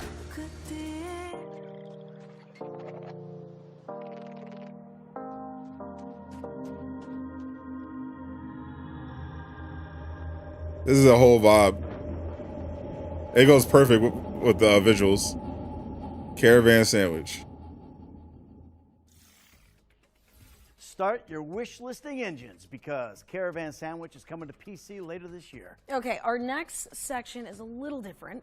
We've teamed up with Prime Video and the Lord of the Rings. Oh, here's the Rings of Power. Special feature covering the most exciting upcoming fantasy games. But before we get into that, let's kick off this fantasy section with some exclusive footage from the Lord of the Rings, Rings of Power Season 2, and get a taste of the many journeys that we're going to witness. Legitimately do not care about Rings of Power. Elrond, you are wise to fear this power. Sauron has returned. The rings may well be a ploy on his part. They must be destroyed. I need your axe, old friend.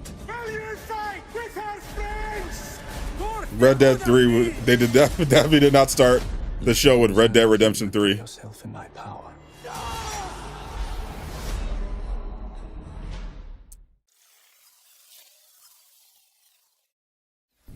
That would literally never happen. What?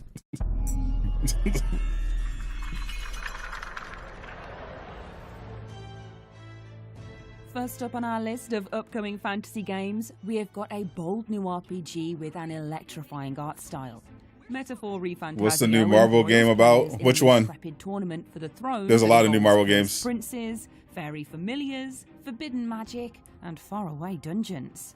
Metaphor arrived. The first game they showed Persona 3, 4, and was 5. Mars As well Attack. as a beautiful UI and captivating character designs, you can expect a thrilling Shoji Meguro soundtrack and a series of life simulator systems that help to augment the profound nature of the... The only reason they're showing Red Dead Thankfully, you won't is have to because wait the too voice long actress as Metaphor for Refantasio Sadie is co-hosting the show. October 11th, 2024 for PC, PlayStation, and Xbox.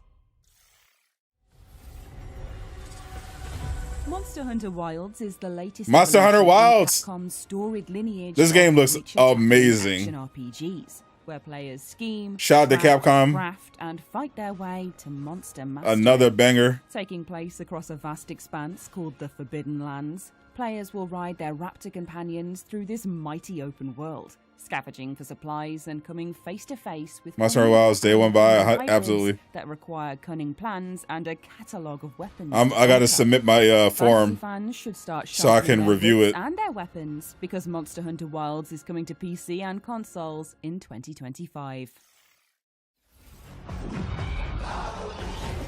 10 years on from Dragon Age Inquisition, BioWare's legendary high fantasy series has returned. In Dragon Age, the Vanguard. Players step into the shoes I might play this. A customizable protagonist who must investigate perilous landscapes to rally a ragtag crew against enormous beasts and egg-headed elven gods hell-bent on tearing. I know a lot of people hate this, but Can you stop the I'm not a realm Dragon from Age being torn fan, asunder? so I don't care. Dragon Age: The Veilguard launches later this year on PC. It just looks kinda fun. PlayStation, and Xbox. Welcome to the most exclusive. Is this Fable 2? It's the new Fable. Carrying the torch lit Fable. by Lionhead Studios Was in it the Fable 4? 2000s, Playground Games' Fable reboot is a stunning reimagining Fable reboot. of the famously funny fantasy series. It's set in the fairy tale land of Albion, where players will grapple. I'm worried with about this game. being a hero, as well as giant frogs and legendary beasts.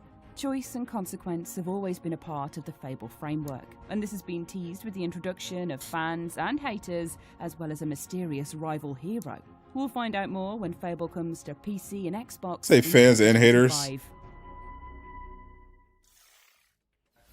Season 2 of The Lord of the Rings of Power, will premiere on Prime Video this August 29th. You can also wishlist our most anticipated fantasy games on the Future Games Show Steam page. Just type Future Games Show into your search engine and click on our Steam page. But back to the trailers now, as we're taking a peek at Rogue Waters, a tactical pirate roguelite from Tripwire Interactive. Betrayed. Cutter be locked in eternal battle with his foe. I'm gonna go crazy on Monster Hunter Wilds. Navigate savage waters and choose your battle. Why worry about Fable? Because I've heard nothing but bad things about the development process, Board the enemy vessel. and none of the trailers look good to me so far. Weaken the enemy by choosing your targets wisely. The game is targeting a 2025 release, Vessel with sharp position. and I've not seen any substantial gameplay yet. And I'm also concerned that you're not going to be able to create your own original character. Beasts to fight alongside ye in battle.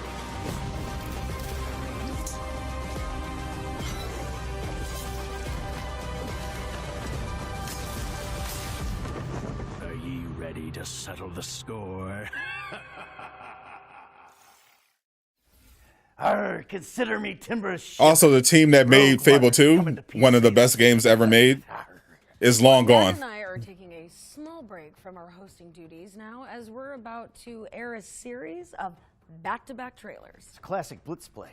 We've got dwarfs, demons, and dice rolls to come. So there's Demons, a little something dice for rolls. everyone. Let's kick it off with Dwarven Realms, a new ARPG launching in September. ARPG, you say? Oh. That definitely looks different. That's a lot of mob density.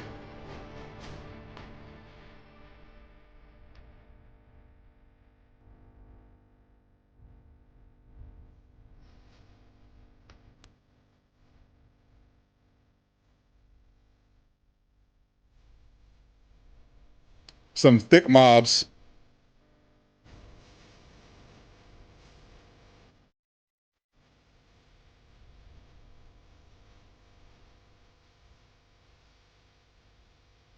What's up, Jace? Welcome. A lot of medieval games. Medieval is popular.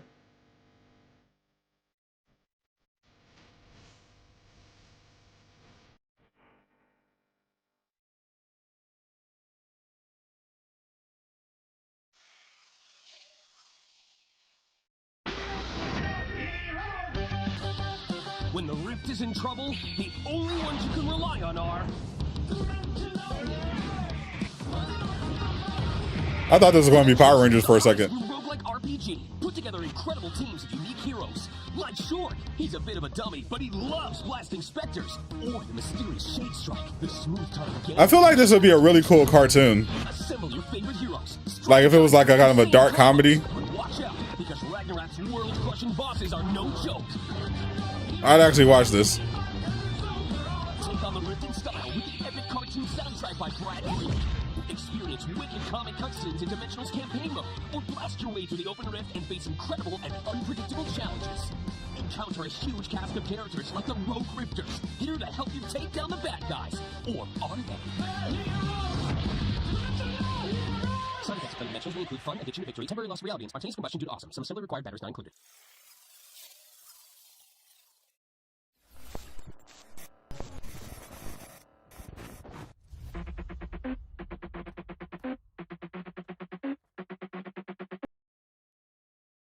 Oh, this sounds like the beat drop is about to go crazy.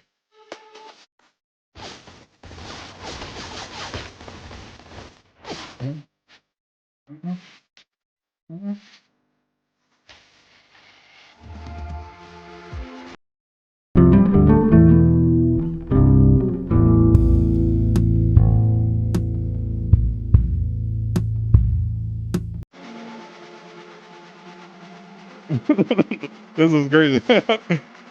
This music is hype as hell. Yo, why they snapping like this? Yo, why they be snapping with these songs, bro?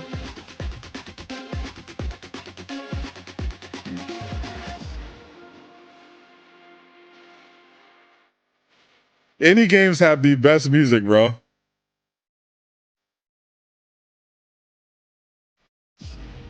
Metro! Metro could never.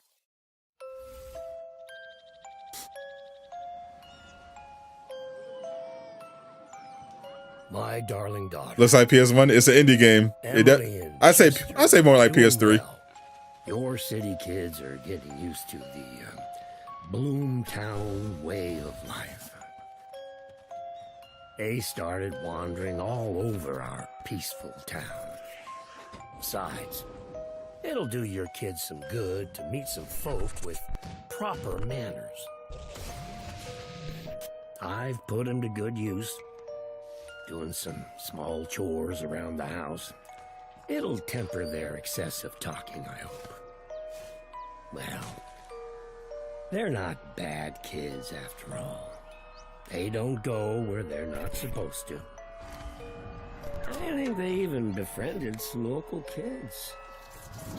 Either way, they'll be fine. You know how nice and cozy Bloomtown can be.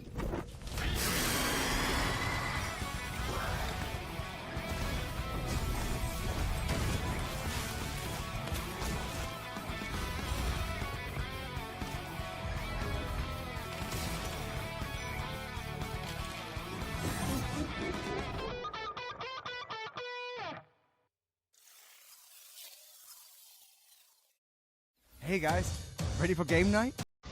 Game 5. Hey.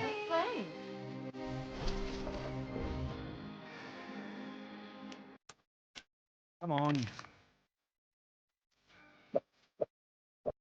Check this out, guys.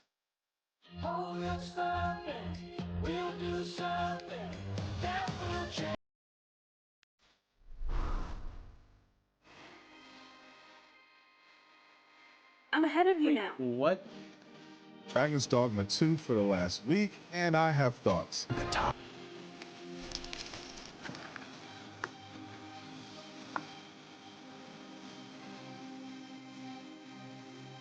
So, where were we? All right, Bill, appreciate you. How about this one? No lies are on it. At this point, I have no expectations So, what do we for the Ninja Turtle Last Running game. Okay, I hope y'all enjoyed those trailers, but now we're back and ready to introduce the next game, Exoborn. It's an open world extraction shooter where you fight for survival against an apocalypse of natural forces. Here's an interview with the team at Shark Mob so you can learn more about it.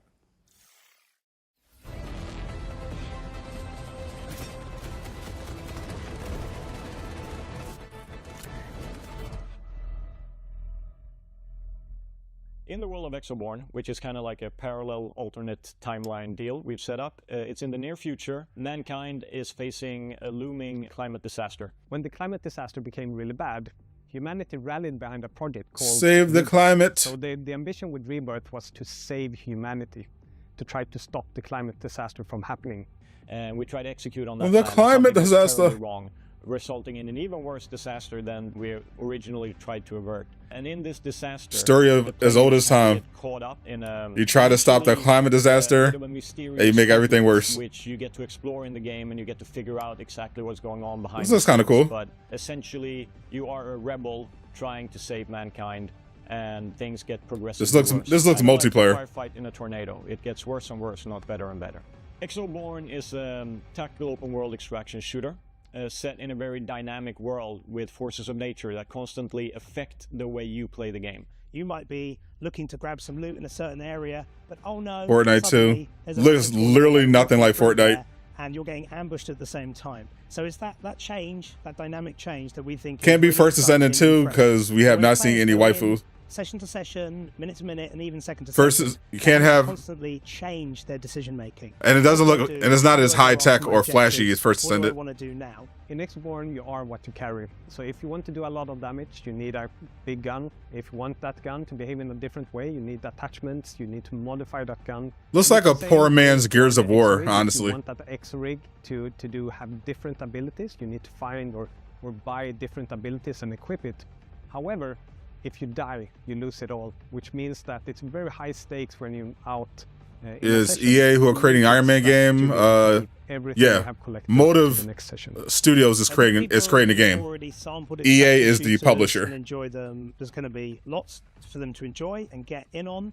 People who've played PvP shooters of different ilks, the more traditional ones, they're also going to have an exciting time within the world. We've had a mantra since many years back, since previous. It's going to be hard for this one to catch on. Which is always playable. Basically, get the game up and running quickly. At least for us, it's always been in multiplayer. So you can have people come in, evaluate it, and then you build based on user feedback. The natural evolution for us from that was something we call community first, which is we always develop the game with the community in mind. And we've begun to do these closed tests where we play with not just tens or hundreds of players, but thousands of players, and we get their feedback, and we get to see how in line our thinking is with the people that we want to ultimately play our game. We listen, we look at the data, and we get a very solid understanding so we can progress and make additional content, additional features. Travis with another surprise take. On Steam, join our Discord or go to the website and sign up for the playtest.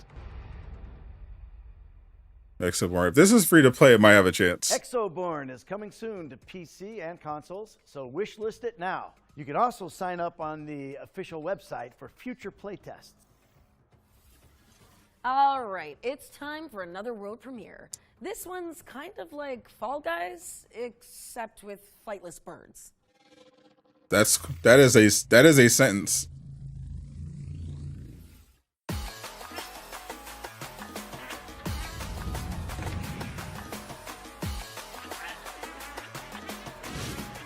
Fall Penguin.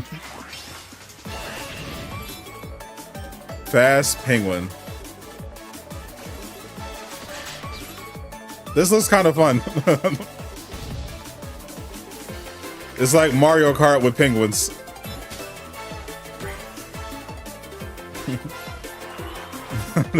This might low-key be a good party game.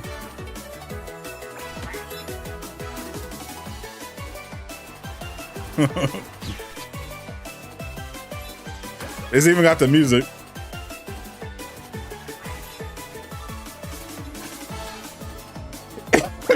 I actually like this.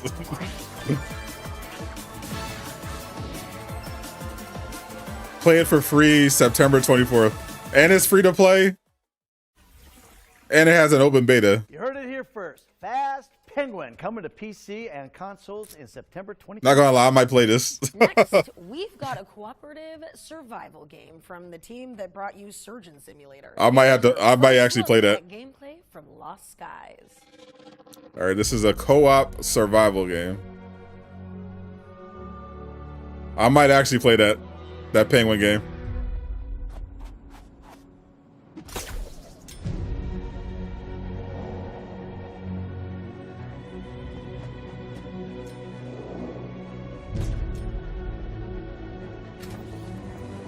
Ooh, that was cool.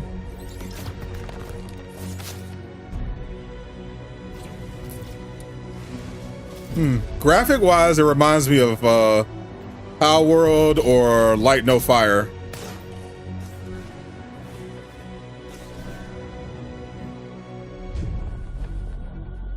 The trailer is definitely giving Light No Fires. They definitely studied the Light No Fires trailer.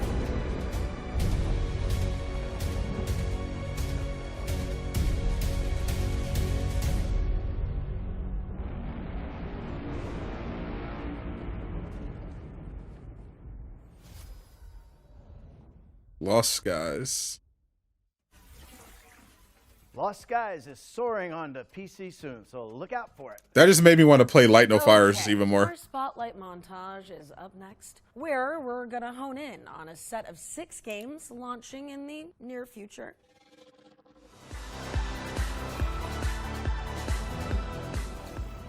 Have you ever wondered if you could survive in an ever-changing post-apocalyptic landscape? Well, wonder no longer. With the brutal survival simulator. How long is the show? They didn't say. Balance resources as you face off against an unforgiving world. InZone 2 is launching on August 26th, but it's available in early access on Steam right now. Take a trip back to the 1980s with Tormenture, a dark horror adventure starring a cursed The 80s. cartridge that is affecting the world around you. Solve puzzles as you steel yourself to a variety of Indie Gamescom. and watch It definitely shows more indie games. Future game. That's what I like about the Future Game Show. But you can check out a They showcase. They give a platform for indie games, which I think is, and AA games, which I think is very important. Twist. Swap Meet allows players to augment themselves. Obviously, they still show big games. Of their enemies. I mean, they showed Black Myth Wukong. They showed Monster Hunter Wilds. They showed Dragon Age: The Veilguard. So they obviously still show big AAA games. But I like that they give a spotlight to indie and AA and the AA game market, because that's important too. Very important, actually. Especially because people are always bitching about AAA games not being as good as they used to be. Naval combat in the Missile Age. And then as soon as they see indie games, they immediately dismiss them. So it's weird. Battles for naval and air supremacy using realistically modeled vehicles. How many 80s kids here? I was born at the. I was not. I would say I'm definitely not an 80s kid. I'm a 90s kid. I was not conscious in the 80s. In historical and fictional combat scenarios, Sea Power is coming soon to PC, and you can wishlist it now on Steam. By the time I was born, the 80s were pretty much over. Harness the fury of the elements in Stormforge, a mod-friendly survival crafting adventure set in a procedurally generated magical world, alone or with up to. I highly doubt Black Myth Wukong is winning Game of the Year. Dangerous storms for resources and use the treasure to craft epic structures and topple deadly bosses. What secrets will you uncover as you conquer this mysterious landscape? Let me check Metacritic right now. When Stormforge launches on PC, let's see what the top games are Discover scintillating for the year. Dark Sky, a tactical deck builder with an emphasis on narrative. Players will explore the hostile surface. This will tell us what's Game of the Year, most crafting likely. Cards and exploiting weaknesses as a band of heroes hell-bent on saving their homeworlds. Dark Sky is coming soon to PC. We're back on stage, and we've got another special section for those of you who can't resist the allure of one more turn. Here's a special gameplay trailer for Sid Meier's Civilization 7.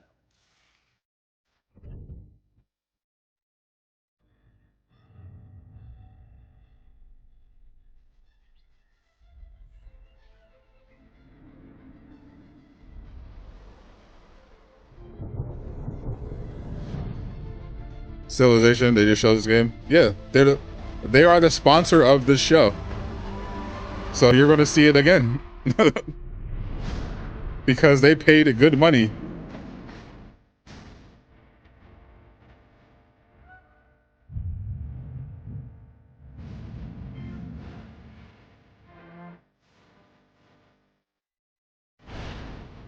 You think they paid to have their name in the title of the show just to get one shout out at the beginning? No, you're getting deep dive.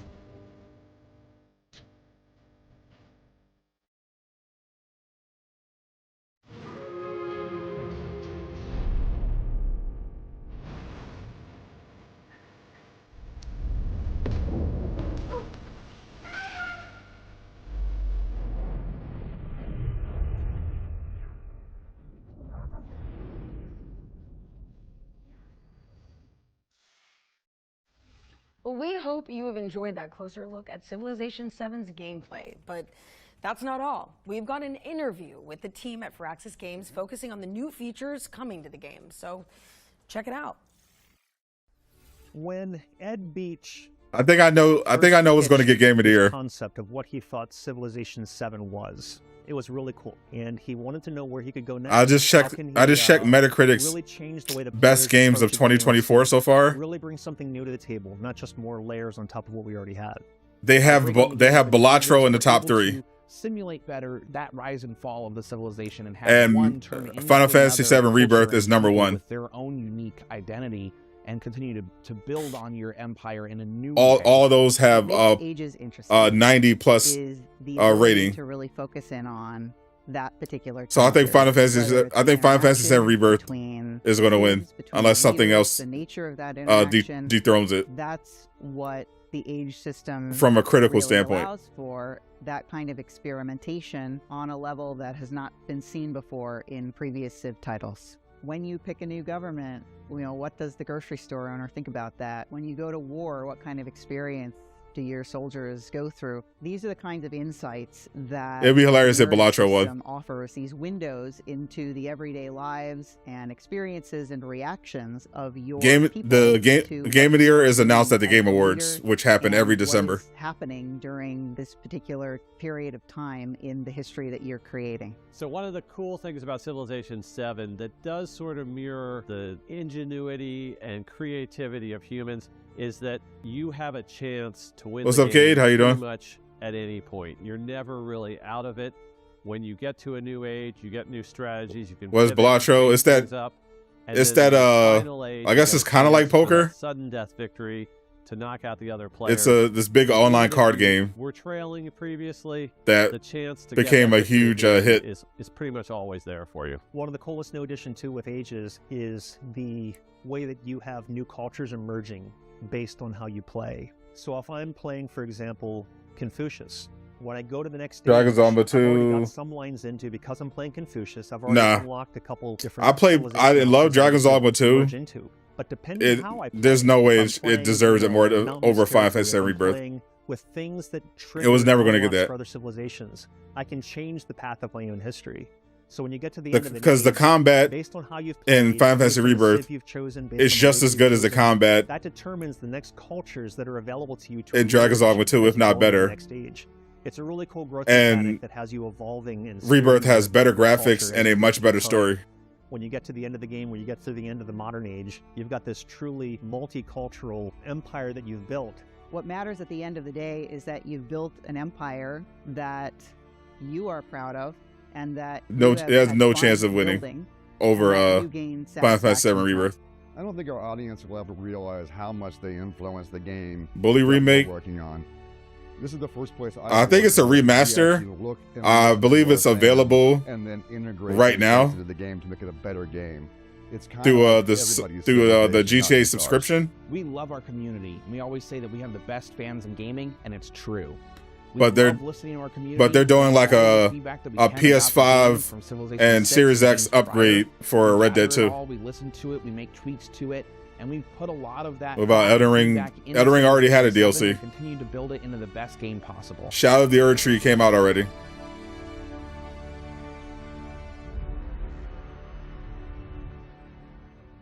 For Game of the Year? No way. Build an empire that stands the test of time in Sid Meier's Civilization 7, which is coming to PC, consoles, and Switch on February 11th, 2025. We've got another world premiere coming up next for an action platformer with a shape-shifting protagonist. Let's check it out. It was a long shot. Phantom Liberty was getting attention, and that actually had a ton of story. Yeah, there's no way that would make Shadow of the Erd Tree Game of the Year, because it's definitely not a game.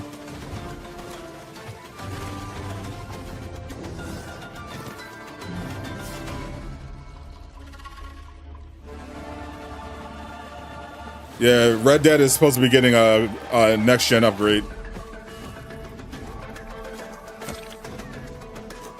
My favorite game is Ghost of Tsushima 2.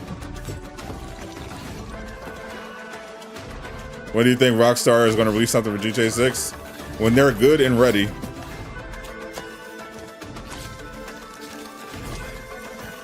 That game's not coming out until like the end of 2025, if it even makes it that. They are taking their sweet time. What's up, Clean Kids? Welcome back. Mega Solid 6 3020. Maui the Shapeshifter is coming soon to PC. I'd say Final Fantasy VII Rebirth is the favorite right now. Let's push things forward, okay? Because we've got another ones to watch deep dive for you now. And this one's all about the end of the world, isn't it?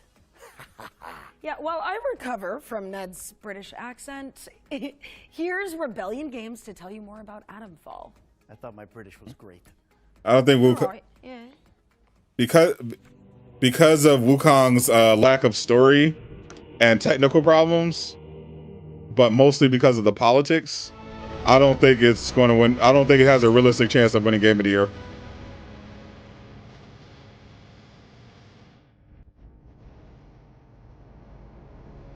I'm Ben Fisher. I'm Associate Head of Design for Rebellion, and I'm working on Atomfall. Atomfall is a survival action game set in 1950s Yorkshire, where the player wakes up inside a quarantine zone surrounding the Windscale plant, and they have Somebody, to bro. why they're there, and what has caused this quarantine, and how to survive the mysteries that they find there. With Yeah, the Atomfall, Red Dead we tried to update was a do leak. Atomfall, bringing in lots of different reference points. One of the games that has influenced Atomfall is obviously you can I haven't see really some parts of been looking into Black Wukong in there, but also other games in that similar genre. because I know I'm not getting it anytime soon. When you start the game, you wake up in a bunker inside this nuclear quarantine zone. But as far as I know, they didn't do a day one patch, The major motivator for the player, so it's probably going to be a while. finding out how they relate to this disaster, what this disaster is. Why is Barack Obama sending me text messages? What the backstory is, but we plant clues through the game about what it might be. There are several mysteries that we set up but won't pay off as part of this larger world building. I think I'm being catfished. To express yourself and to make those decisions yourself, but part of that as well is that They're trying to make me. They're trying to trick me into voting. Storytelling is to open mysteries and not fully resolve them in a satisfying way. So it fits nicely with the kind of world that we're trying to build. I know your games. Feel very kind of brutal, high. You're not going to get me to vote that easily. Survival. So the combat system blends melee combat options with ranged combat. So you can find melee weapons and throw them. You can kick enemies. You can smack them with a heavy strike. You donate once, and we want you to. And you got Barack Obama send you long paragraph essays asking you to vote. We had in mind when building the game, but we want to make sure as many players as possible can enjoy the play. Space Marines 2. So, Space Marines 2 has a lot of potential. I think that's going to be a sleeper hit. Instead of different play styles. So the game has a survival. If Space Marine 2's can hold up from a technical standpoint, we give the player the options at the start of the game to I think it's going to be a big hit. Any of those channels of gameplay. I've heard everything I've heard about it is that it's an amazing game. The only downside was the during the preview period, the multiplayer wasn't working, so that might be a problem. But the single player stuff, it sounds like it's going to be really good. So I'm definitely tapped into Space Marines. I requested a review code. Investigate the apocalypse when Atomfall lands on PC and consoles in 2025. I'm definitely interested. It's getting better. It's great. Irish, kind of. Yeah, no, it's sound great. like Roger Clark. God help me. This next game was Superior revealed Marine during 2 our Bay. spring showcase earlier this year. It is a cult simulator that puts players in service of the Eldritch gods. So here's the latest update on the Worshippers of Cthulhu. Worshippers of Cthulhu. Shout out to all the cults out there doing their thing.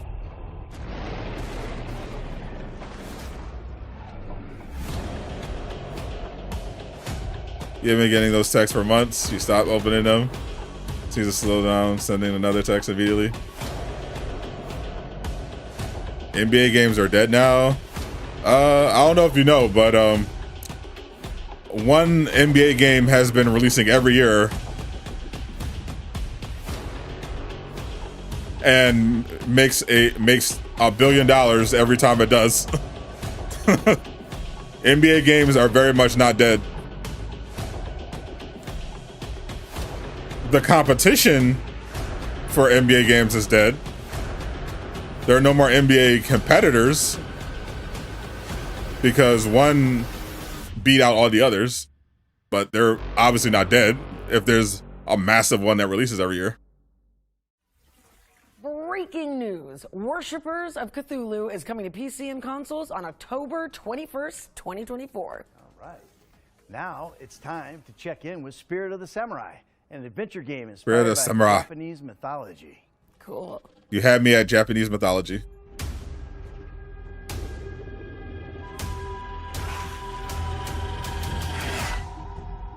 And it's got a kitty. Interesting, a 3D side scroller.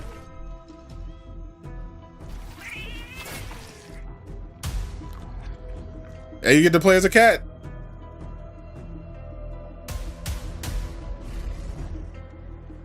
This actually looks crazy. I've literally never seen anything like this.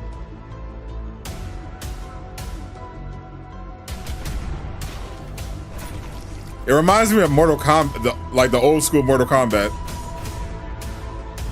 But it's an adventure game.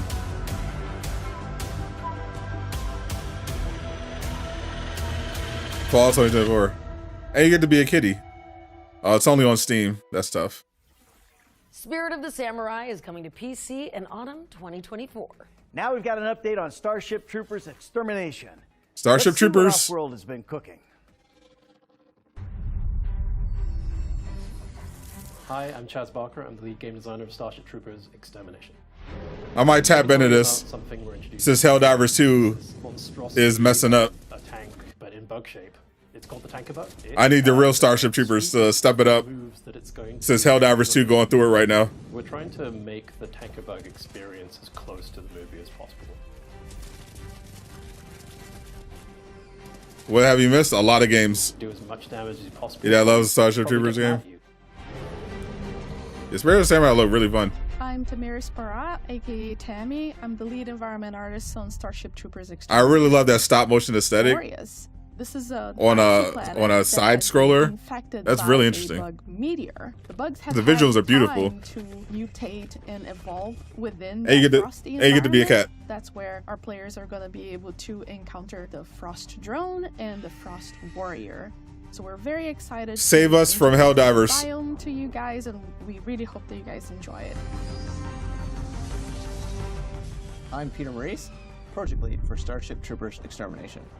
Our goal for single player is to introduce a new way to progress your character and prepare you for 16-player multiplayer. A really cool aspect that we wanted was 16-player. Rico in. He's now in charge of a special operations group. He's forming the best of the best from all military branches, and he's invited you to come and Yeah, Starship Troopers for his special PS5. operations group. I mean, that was supposed to be Helldivers. When we launch in console in October of 2024, that is just the start of a very robust. Oh, but this is launching on console. Features and gameplay moments that we'll be bringing in. So there you go. You can expect to see The real Starship tons Troopers more is coming to bugs console. and worlds to explore in Starship Troopers Extermination. Do your part, October 11th. Starship Troopers is launching on PC and consoles in October 2024. Shout out to But Rico. If you can't wait to fry some bugs, it's already available in early access on Steam. Here's a gameplay trailer for that looked to be in first person. So it, Duke it out with your buddies in melting arenas. Cool, sorry, guess you're gonna have to stick to Helldivers. Pain. Oh, I can dig that. You would. Mm-hmm. Helldivers has a chance. It did. Absolute all-time bag fumble. You find 5 says 5 cent reverb stream overrated. You can get to the game. I thought it was really good. I just didn't finish it because I have a massive amount of games to get through all the time, and I have to prioritize games that I'm covering Los on the channel. Primeros is coming soon for PC and Nintendo Switch. Now, if you remember, during the summer show, Person that got this one Future true. Games Show launched a new initiative to spotlight up-and-coming indie games. We called on developers to submit their games in a Helldivers just had to do 45-second one simple format. thing to not Kind fumble. of like indie elevator pitch, if you will. Well, our inbox has been overwhelmed with creativity, and the crew behind the scenes have picked out some of their favorite examples to share with the world. Do you want to take a look? I do. Hi, I'm Dana, and I work on Projected Dreams with my the friends worst thing- at Blowberry Studio. The Story of easiest way to Projected ruin a Dreams is about game, a little girl named Zenka and her mother. Together, they a tell PvE stories and shooter, animate them through shadow play on the wall. is After moving is houses, don't, being Zenka too starts to heavy tell stories by with herself balancing. and uses her mother's It's a rookie photo mistake album as an inspiration for her that fantastical devs dreams. always walk into. Solve puzzles by dragging, rotating, and stacking toys from Zenka's room to recreate shadow silhouettes on the wall. To Nerfing unlock key events from her mother's is just house. not a good idea. Projected Dreams echoes the comforting feeling of playing in your bedroom during warm summer nights and slowly Delete Helldivers because of what happened. Say, yeah, I deleted it after playing the new update. I thought the new update was trash. Projected Dreams on Steam. Hi everyone, my name is Martinez, and along Doggy. with my colleague Mantas, we are the developers Doggos. of Haunted Paws, a game where you play as two puppies trying to rescue their human friend trapped inside a haunted mansion. You'll have to work together to complete puzzles and sneak past monsters that live Like, inside the mansion. The like for whole me, experience it's not just that Helldivers is nerfing weapons. That was bad enough. But the game doesn't even work properly. Screen and online multiplayer, so you can play on the couch or across the country. Only one player has to purchase the game. Like, we're and 6 then months invite a in, friend to play for free. The game also and has Bow a bunch of Titans customization options still for have that playable glitch where they don't allows take you to damage from bring a real headshots. dog into the game. Haunted Paws will be coming to Steam and major consoles, but we still But they're nerfing new weapons on the war bond before it even comes out. Like what? Like how much sense does that make? when the game is out. I'm like, bro, if that's the type of time y'all gonna be on, I'm just uninstalling. I'm just Hi, uninstalling. I'm Pablo Coma from Rablo Games, and I'm super excited to tell you more about Necrostory. Necrostory is a light-hearted RPG where you play as I heard they released a patch yesterday that like broke just a bunch of stuff. So I just have no faith in that game anymore. Pacts with demons so that you can later transform into them, and most importantly, you capture dead enemy souls before they fly away in order to take control of them. After capturing creators, you can manage your team and the skills and equipment of your teammates.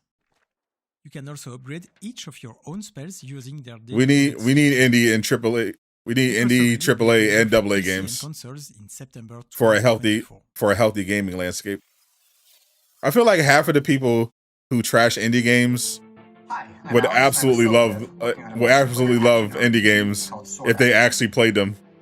Sword is an extraction looter that combines the fast-paced directional combat you'd find in games like Mordhau or Chivalry with massive multiplayer. I don't think a single person who complains about indie games has ever played an indie Enter game. the dungeon alone or with friends, battle your way through monsters, bosses, and other players, and escape with your loot alive. I'm building the game I've always wanted to You play, don't truly and I can't know wait to share it with you. how you're gonna vibe with a game until you actually play it. To wishlist the game and sign up for the next free playtest. Killer Bean will be a day one purchase, absolutely.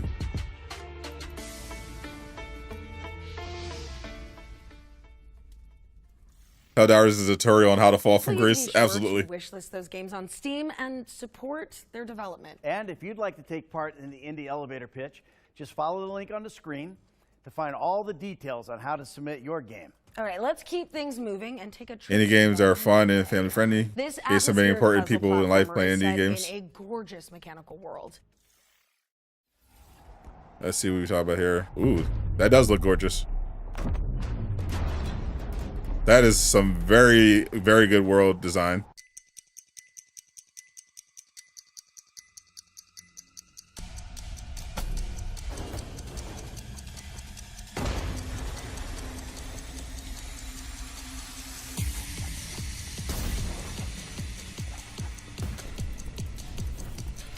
You just do a substitution jutsu?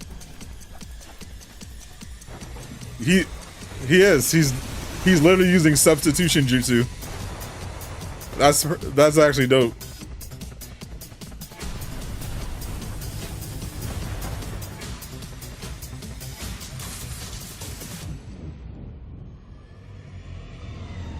No, this is not Hollow Knight.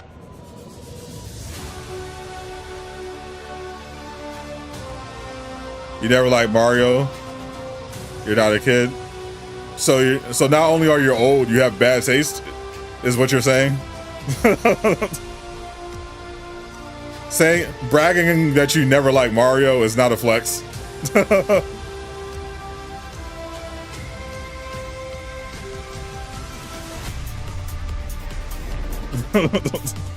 No one in gaming would ever take you seriously.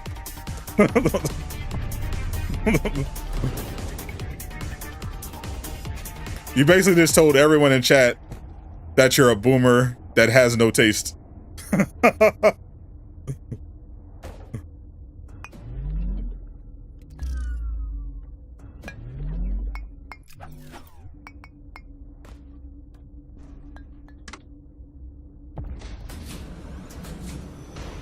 This actually does look really good. Bionic Bay, wishlist that. Bionic Bay is coming to PC in 2025. But, of course, you can wishlist it right now. Yeah, I hope you're not getting tired of all these world premieres because we've got yet another one coming up. Saying that you grew out of Mario way better than Australia was about to vanish into oblivion. Yeah, that's an insane statement. I answered. I never liked one of the greatest game franchises ever of all time. Like what? Afraid to take the wrong path. If nothing else, it'll make a good story. I'll never forget Mario 64. That first time booting that game up. Life-changing experience. Trying out Mario 64 for the first time. Even our guardians seem to have forgotten. A legendary moment in gaming history.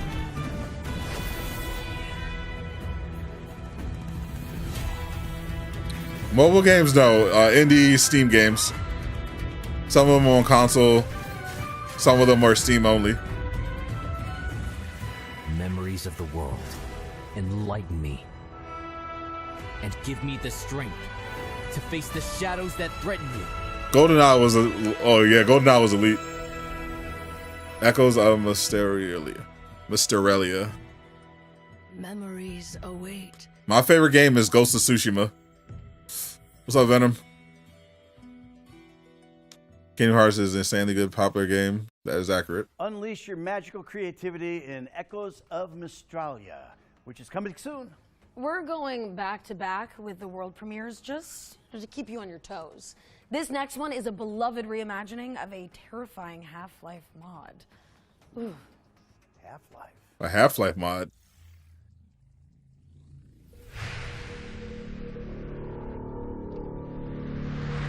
Where's Ghost of Tsushima 2? If there's a PlayStation Showcase next month, I would expect Ghost of Tsushima 2 to get announced.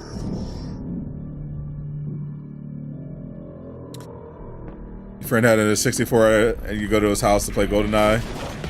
That's the only first-person shooter I played when I was a kid.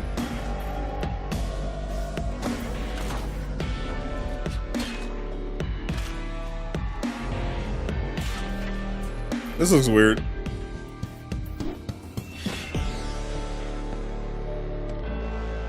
This reminds me of a Remedy game.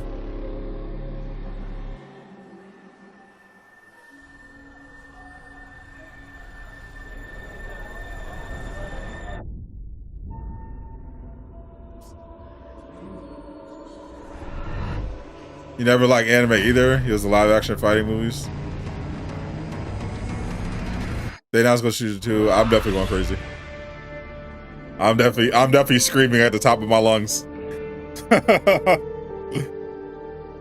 if we're watching a PlayStation Showcase next month and I see Sucker Punch appear on the screen, I'm yelling. I might break my microphone. Reimagined is opening its doors to PC players in 2025. I'm so serious. Also bringing the original Nightmare House mod to Steam. So watch out for that in the near future. All right, it's time for another set of back-to-back trailers, so get your wish list ready while we take a breather. I'm going to be shrieking. My neighbors might call an ambulance. I'll be crushed. I'll be losing my actual mind.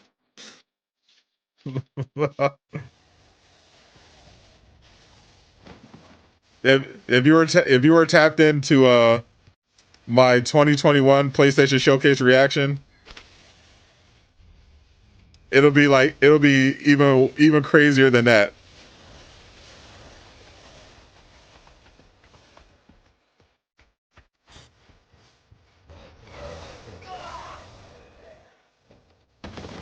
I feel like they'll definitely bring back Legends mode. I don't know if it'll be in there at launch, but based on how popular it was, I'd say there's a good chance they bring back Legends mode. Got the Crash Out Gamer, damn right.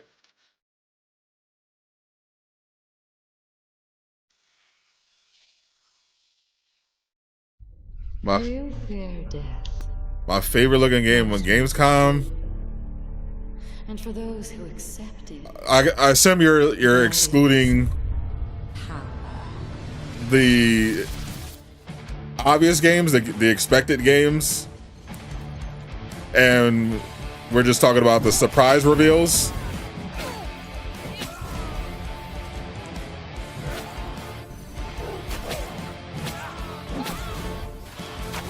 Because honestly, my favorite Gamescom announcement wasn't even a game.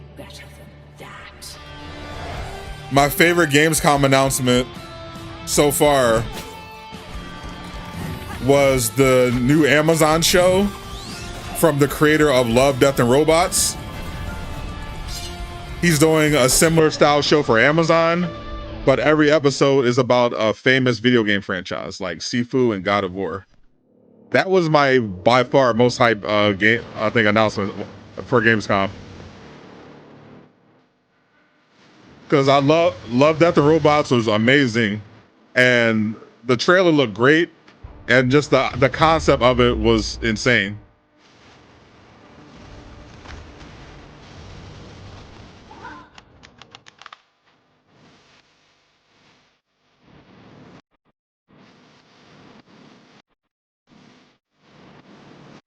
You thought Ghost Recon was a little repetitive and way too easy? What difficulty did you play on? And did you play on Legends mode?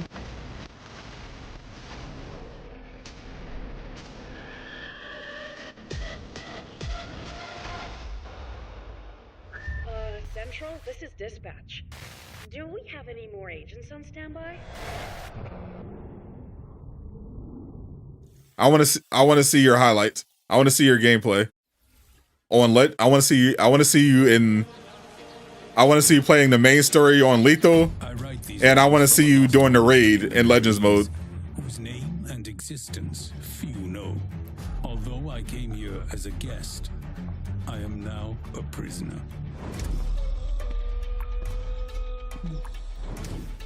You think it'll be like Ready Player One? No, I think it's literally going to be like Love, Death, and Robots, but with popular video game franchises. We must confront violence, corruption. When does it end? It never ends.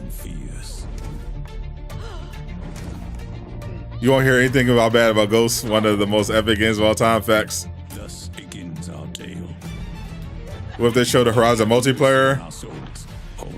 I would definitely expect at least one Horizon project.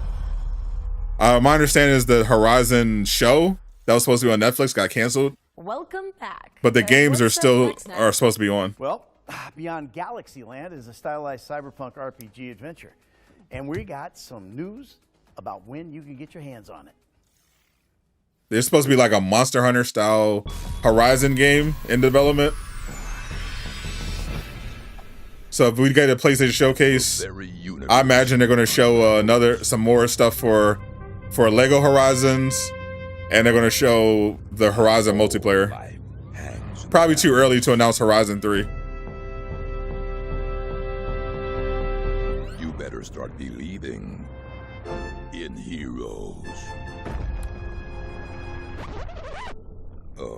Chair fours, man. You need Bully too. Stranded. Yeah, we're definitely not getting that. Years from home. No idea. I think Naughty Dog is working on an original IP. In addition to The Last of Us Part 3. The cosmos. You're not gonna save this universe. New Funko game. Yeah, that's more J Shock Blast's lane. The far reaches of the galaxy. I haven't tapped into it yet. A ragtag crew of specialists Still replay Uncharted 4. that might just tip the balance.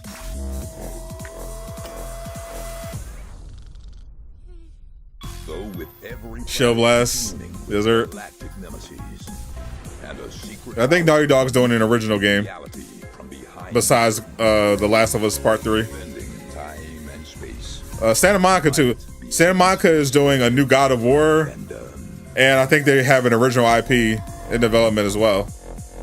So we probably see something about that at the showcase. Plummeting to Earth on September 24th. Wishlist now. Guys? Literally just got a text to donate money. Galaxyland is coming to PC and consoles on September 24th later this year. Do you think the Blade game, the new Blade game is definitely coming out on PlayStation? Available on Steam, so you can try them all out right after the show. Let's That was see who obvious made to me the cut before, this time. but after Indiana Jones was confirmed to be coming to PS5, First up is obviously Miniatures, Blade is coming to anthology of PS5 too. dreamlike adventures throughout childhood. That's it for Xbox exclusivity.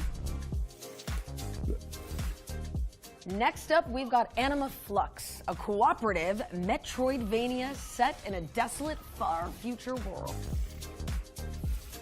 And here's Tiny Glade. Santa Monica is not sleeping at all. They're working on multiple games. In Pastoral. New God of War and a original IP. Or how about They're not sleeping at all. a They just physics-based puzzle game where you they just dropped God of War Ragnarok, work sucks. one of the biggest games of the year, and then they followed it up Last but with not one of the least, best DLC of the year. Wilmot works it out. It's a cozy They're game not where you put together they're not two sleeping in any way. That was our ones to play montage. If you want an easy way to find all those games, check out our official Future There won't be an Games Show Xbox by the time Blade comes out. What's next, Alex? Well, our friends at Thunderful have sent over the launch trailer Twisted for Metal, SteamWorld Rip- Heist 2. Rip Twisted Metal live service.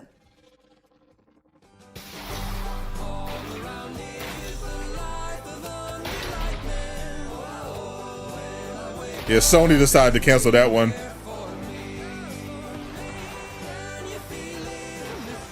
They wanted to pull back on their live service commitment, and I feel like they kind of picked the wrong ones to push forward. Because Concord is not doing well right now.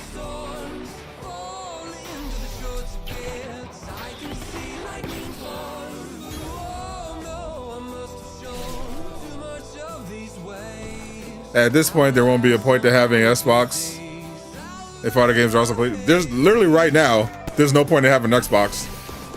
You could just get a high-end gaming PC, or you can get Game Pass and then just get a compatible device for Game Pass, like the Fire Stick or the Samsung Game Hub. You literally don't even need an Xbox right now, even without the PlayStation ports.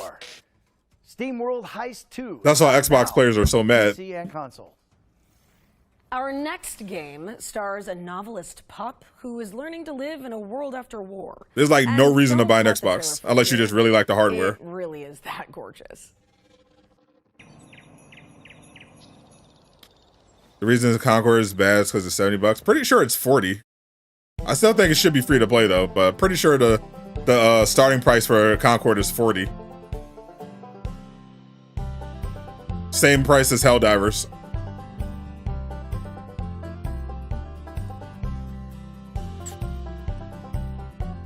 That's what it was before launch, at least. When I was in the store.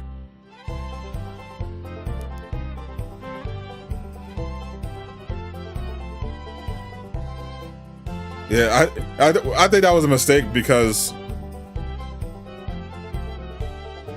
Concord is Helldivers. It was fine because it's operating a different space. You know, this third-person co-op shooter, PvE. But Concord is trying to get in on the PvP hero shooter market, and all the biggest games in that market are free to play. So coming in with an entry that's $40 when all those other popular hero shooters are free to play I think was a big mistake. That's definitely going to cost them. They should have made that one free. Yep, you saw that right. Sunset Hills is out now on PC, and a console release is coming soon. Okay, it's time for the final entry. It's 100% hero shooter. Yearbook now. It's a cannon simulator with an exceptionally long name. It's a PvP shooter. Thankfully, the developers have shortened it In the style of like an Overwatch. That's no fun. With some elements of Destiny's What's the actual name? Let me try it. PvP mode. Okay, so this game is called Planet and Independent Bingun. Nailed it. I know. You know what? Never mind. Screw it. Let's just roll the interview. Good what idea. are these guys doing to me? One's to watch 2024 yearbook. Most likely to save the world.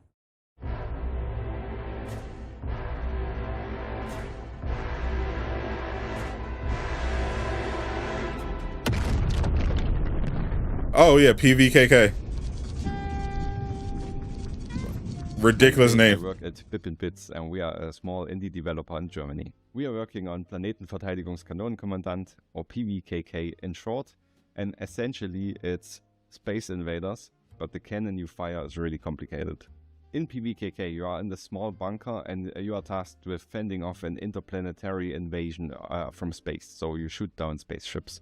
Maybe you've been wondering if PVKK is a horror game. I do love a Space Invader. And really, it's a back in the day game, but a very approachable one. Not that you need to study a big manual for very long. We do have a lot of narrative parts and mystery parts that are intended to give more reason to actually firing the cannon. So you get some story with that, and you know why you're doing that. Attention, Commander. Stand by for mission debriefing. Commander, your service today was at the definitely looks interesting. level. I wanted to explain a little bit what you actually do in the cockpit. So first of all, you manage the energy levels. So you have different types of generators depending on where you are at the game. And you generate energy to use with your cannon and in your facility. I have no idea how they're going to balance out Rise of Hydra. Then you need to monitor the space where the spaceships come in. I assume they're going to have different levels. You need to with mission objectives that require you to be classify them. And then you need to make a each of the plan 4 characters. How you want to approach that situation. If you've chosen a weapon on the target, you go into this long firing sequence where you just pick your ammunition, get it ready for firing, and then you have to basically calculate at which angle you have to shoot the gun, because the ships are moving at a certain speed and you know your projectile is moving at a certain speed, so you have to calculate how much you need to lead your shot, and then you adjust the cannon and get everything. We're at 2 hours and 37 minutes in so far, fire the shot.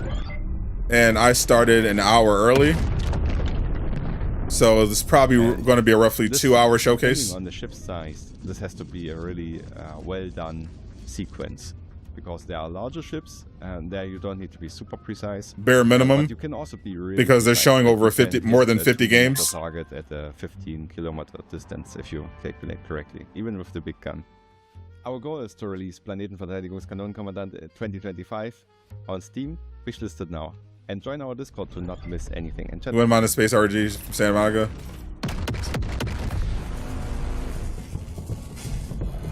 The Switch 2 drops next year on that day one. Who knew managing a planet? I was never interested in the Switch. So cozy. PVKK is blasting. I don't like supporting Nintendo anymore. There's an obnoxious rodent on the loose. Thankfully, not in the studio. They need to get with the times. Because it's not just any pest. All right, Alex, this squirrel has got a gun. Squirrel with a gun? I've heard this game is unironically really good. In a world of peace and tranquility, This is SWAG Morning homeowners will now hunt. That's up 500%. A hidden truth lies beneath the surface. An ordinary rodent's fate is within his grasp. Now this squirrel is here to eat nuts and shoot some guns. And guess what? He's all out of nuts. He's all out of nuts. Game of the year 100%. Oh my god. Sandboxing, puzzle solving, and gun slinging action. in the platform epic you never knew could exist. Hold on to your nuts. This is the craziest game. Got a new hierarchy. This is giving Killer Bean. Ready for Squirrel with a gun. This is the craziest Coming game. soon to Steam and Epic, and coming to PS5 and Xbox Series X and S this fall. I feel like Squirrel with a Gun is going to have like 500,000 players on Steam. Borderlands is coming to PC on August 29th with a console release later this year. So over to you, Ned. Game of the Year versus Killer Bee. Well, let's take a closer look at One-Eyed Liko. This is a psychological horror game inspired by Slavic mythology. I think Game of the Year is going to be between Killer Bean and Squirrel with a Gun.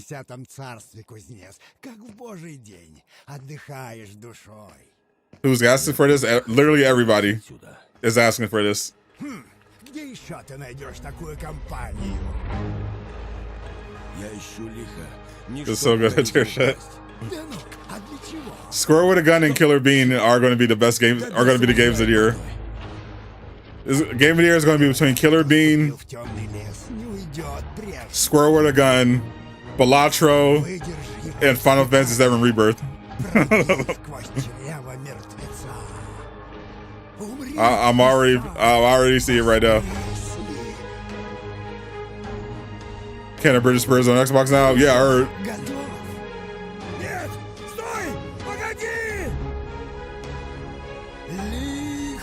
Doing drugs has led to interesting art.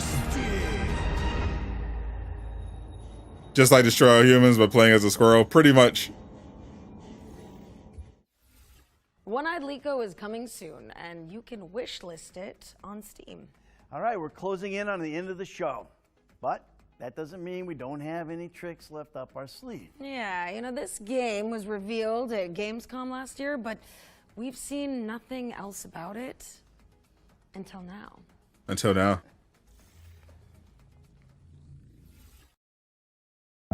Which was it? Unreal Engine. Was it? Was this Terminator? Don't go as planned. And sometimes Couldn't tell what studio that is.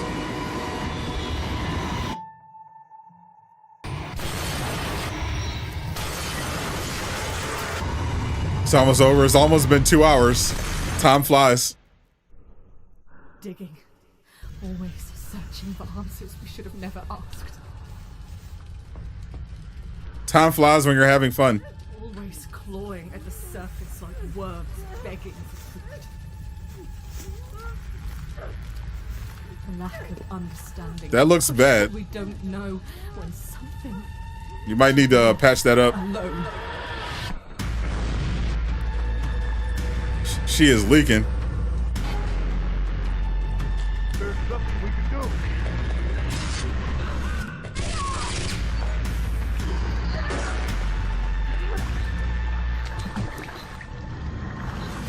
There is no end. Retrieval. Was this at Gamescom last year? I don't remember it. We all want the truth. Time flies when you're a squirrel with a gun. True. A patty bleeding. Retrieval is a haunting horror adventure built in Unreal Engine 5, and it's coming soon to PC. Shout out to Unreal Engine 5. Unfortunately, that also means our Gamescom showcase has come to an end. Oh, that was the last game? First off, Alex, thank you. It was great hosting with you. That was actually the last game. An absolute privilege. Well, it's been my honor. Well, you know now we're outlaws for laugh. I'd also like to thank everyone at home for tuning in. You might want to stick around, though, as even though we're getting out of here, the Future Game Show expansion pack is coming up right after this. That's the post With show. even more trailers and deep dives into games like Post Trauma and Tiny Glade. Hey, don't miss it. There'll also be some follow-up content on GamesRadar.com, as well as our FGS social channels on YouTube and TikTok. And make sure you follow up on any games that caught your eye today. Drop a wish list, play the demos, or just show the developers some love on social media. Is there? Every little bit helps. It really does. True. I'm Alex McKenna. And I'm Ned Luke. You just noticed that's Michelle? That's Michael. Yep, Michael from GTA. 24.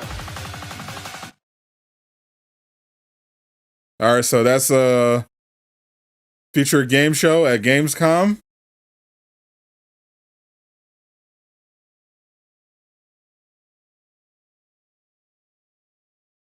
and the expansion pack is starting now. Big shout out to Future Game Show for having me co-stream again. Michael Sadie from Red Dead, Michael from GTA 5, Sadie from Red Dead 2. Expansion pack stuff. They show a couple more. Of the indie games, and they also do a review of some of the stuff they already showed. So the one thing I'm gonna do is I'm gonna fill out that survey for Gamescom Future Game Show.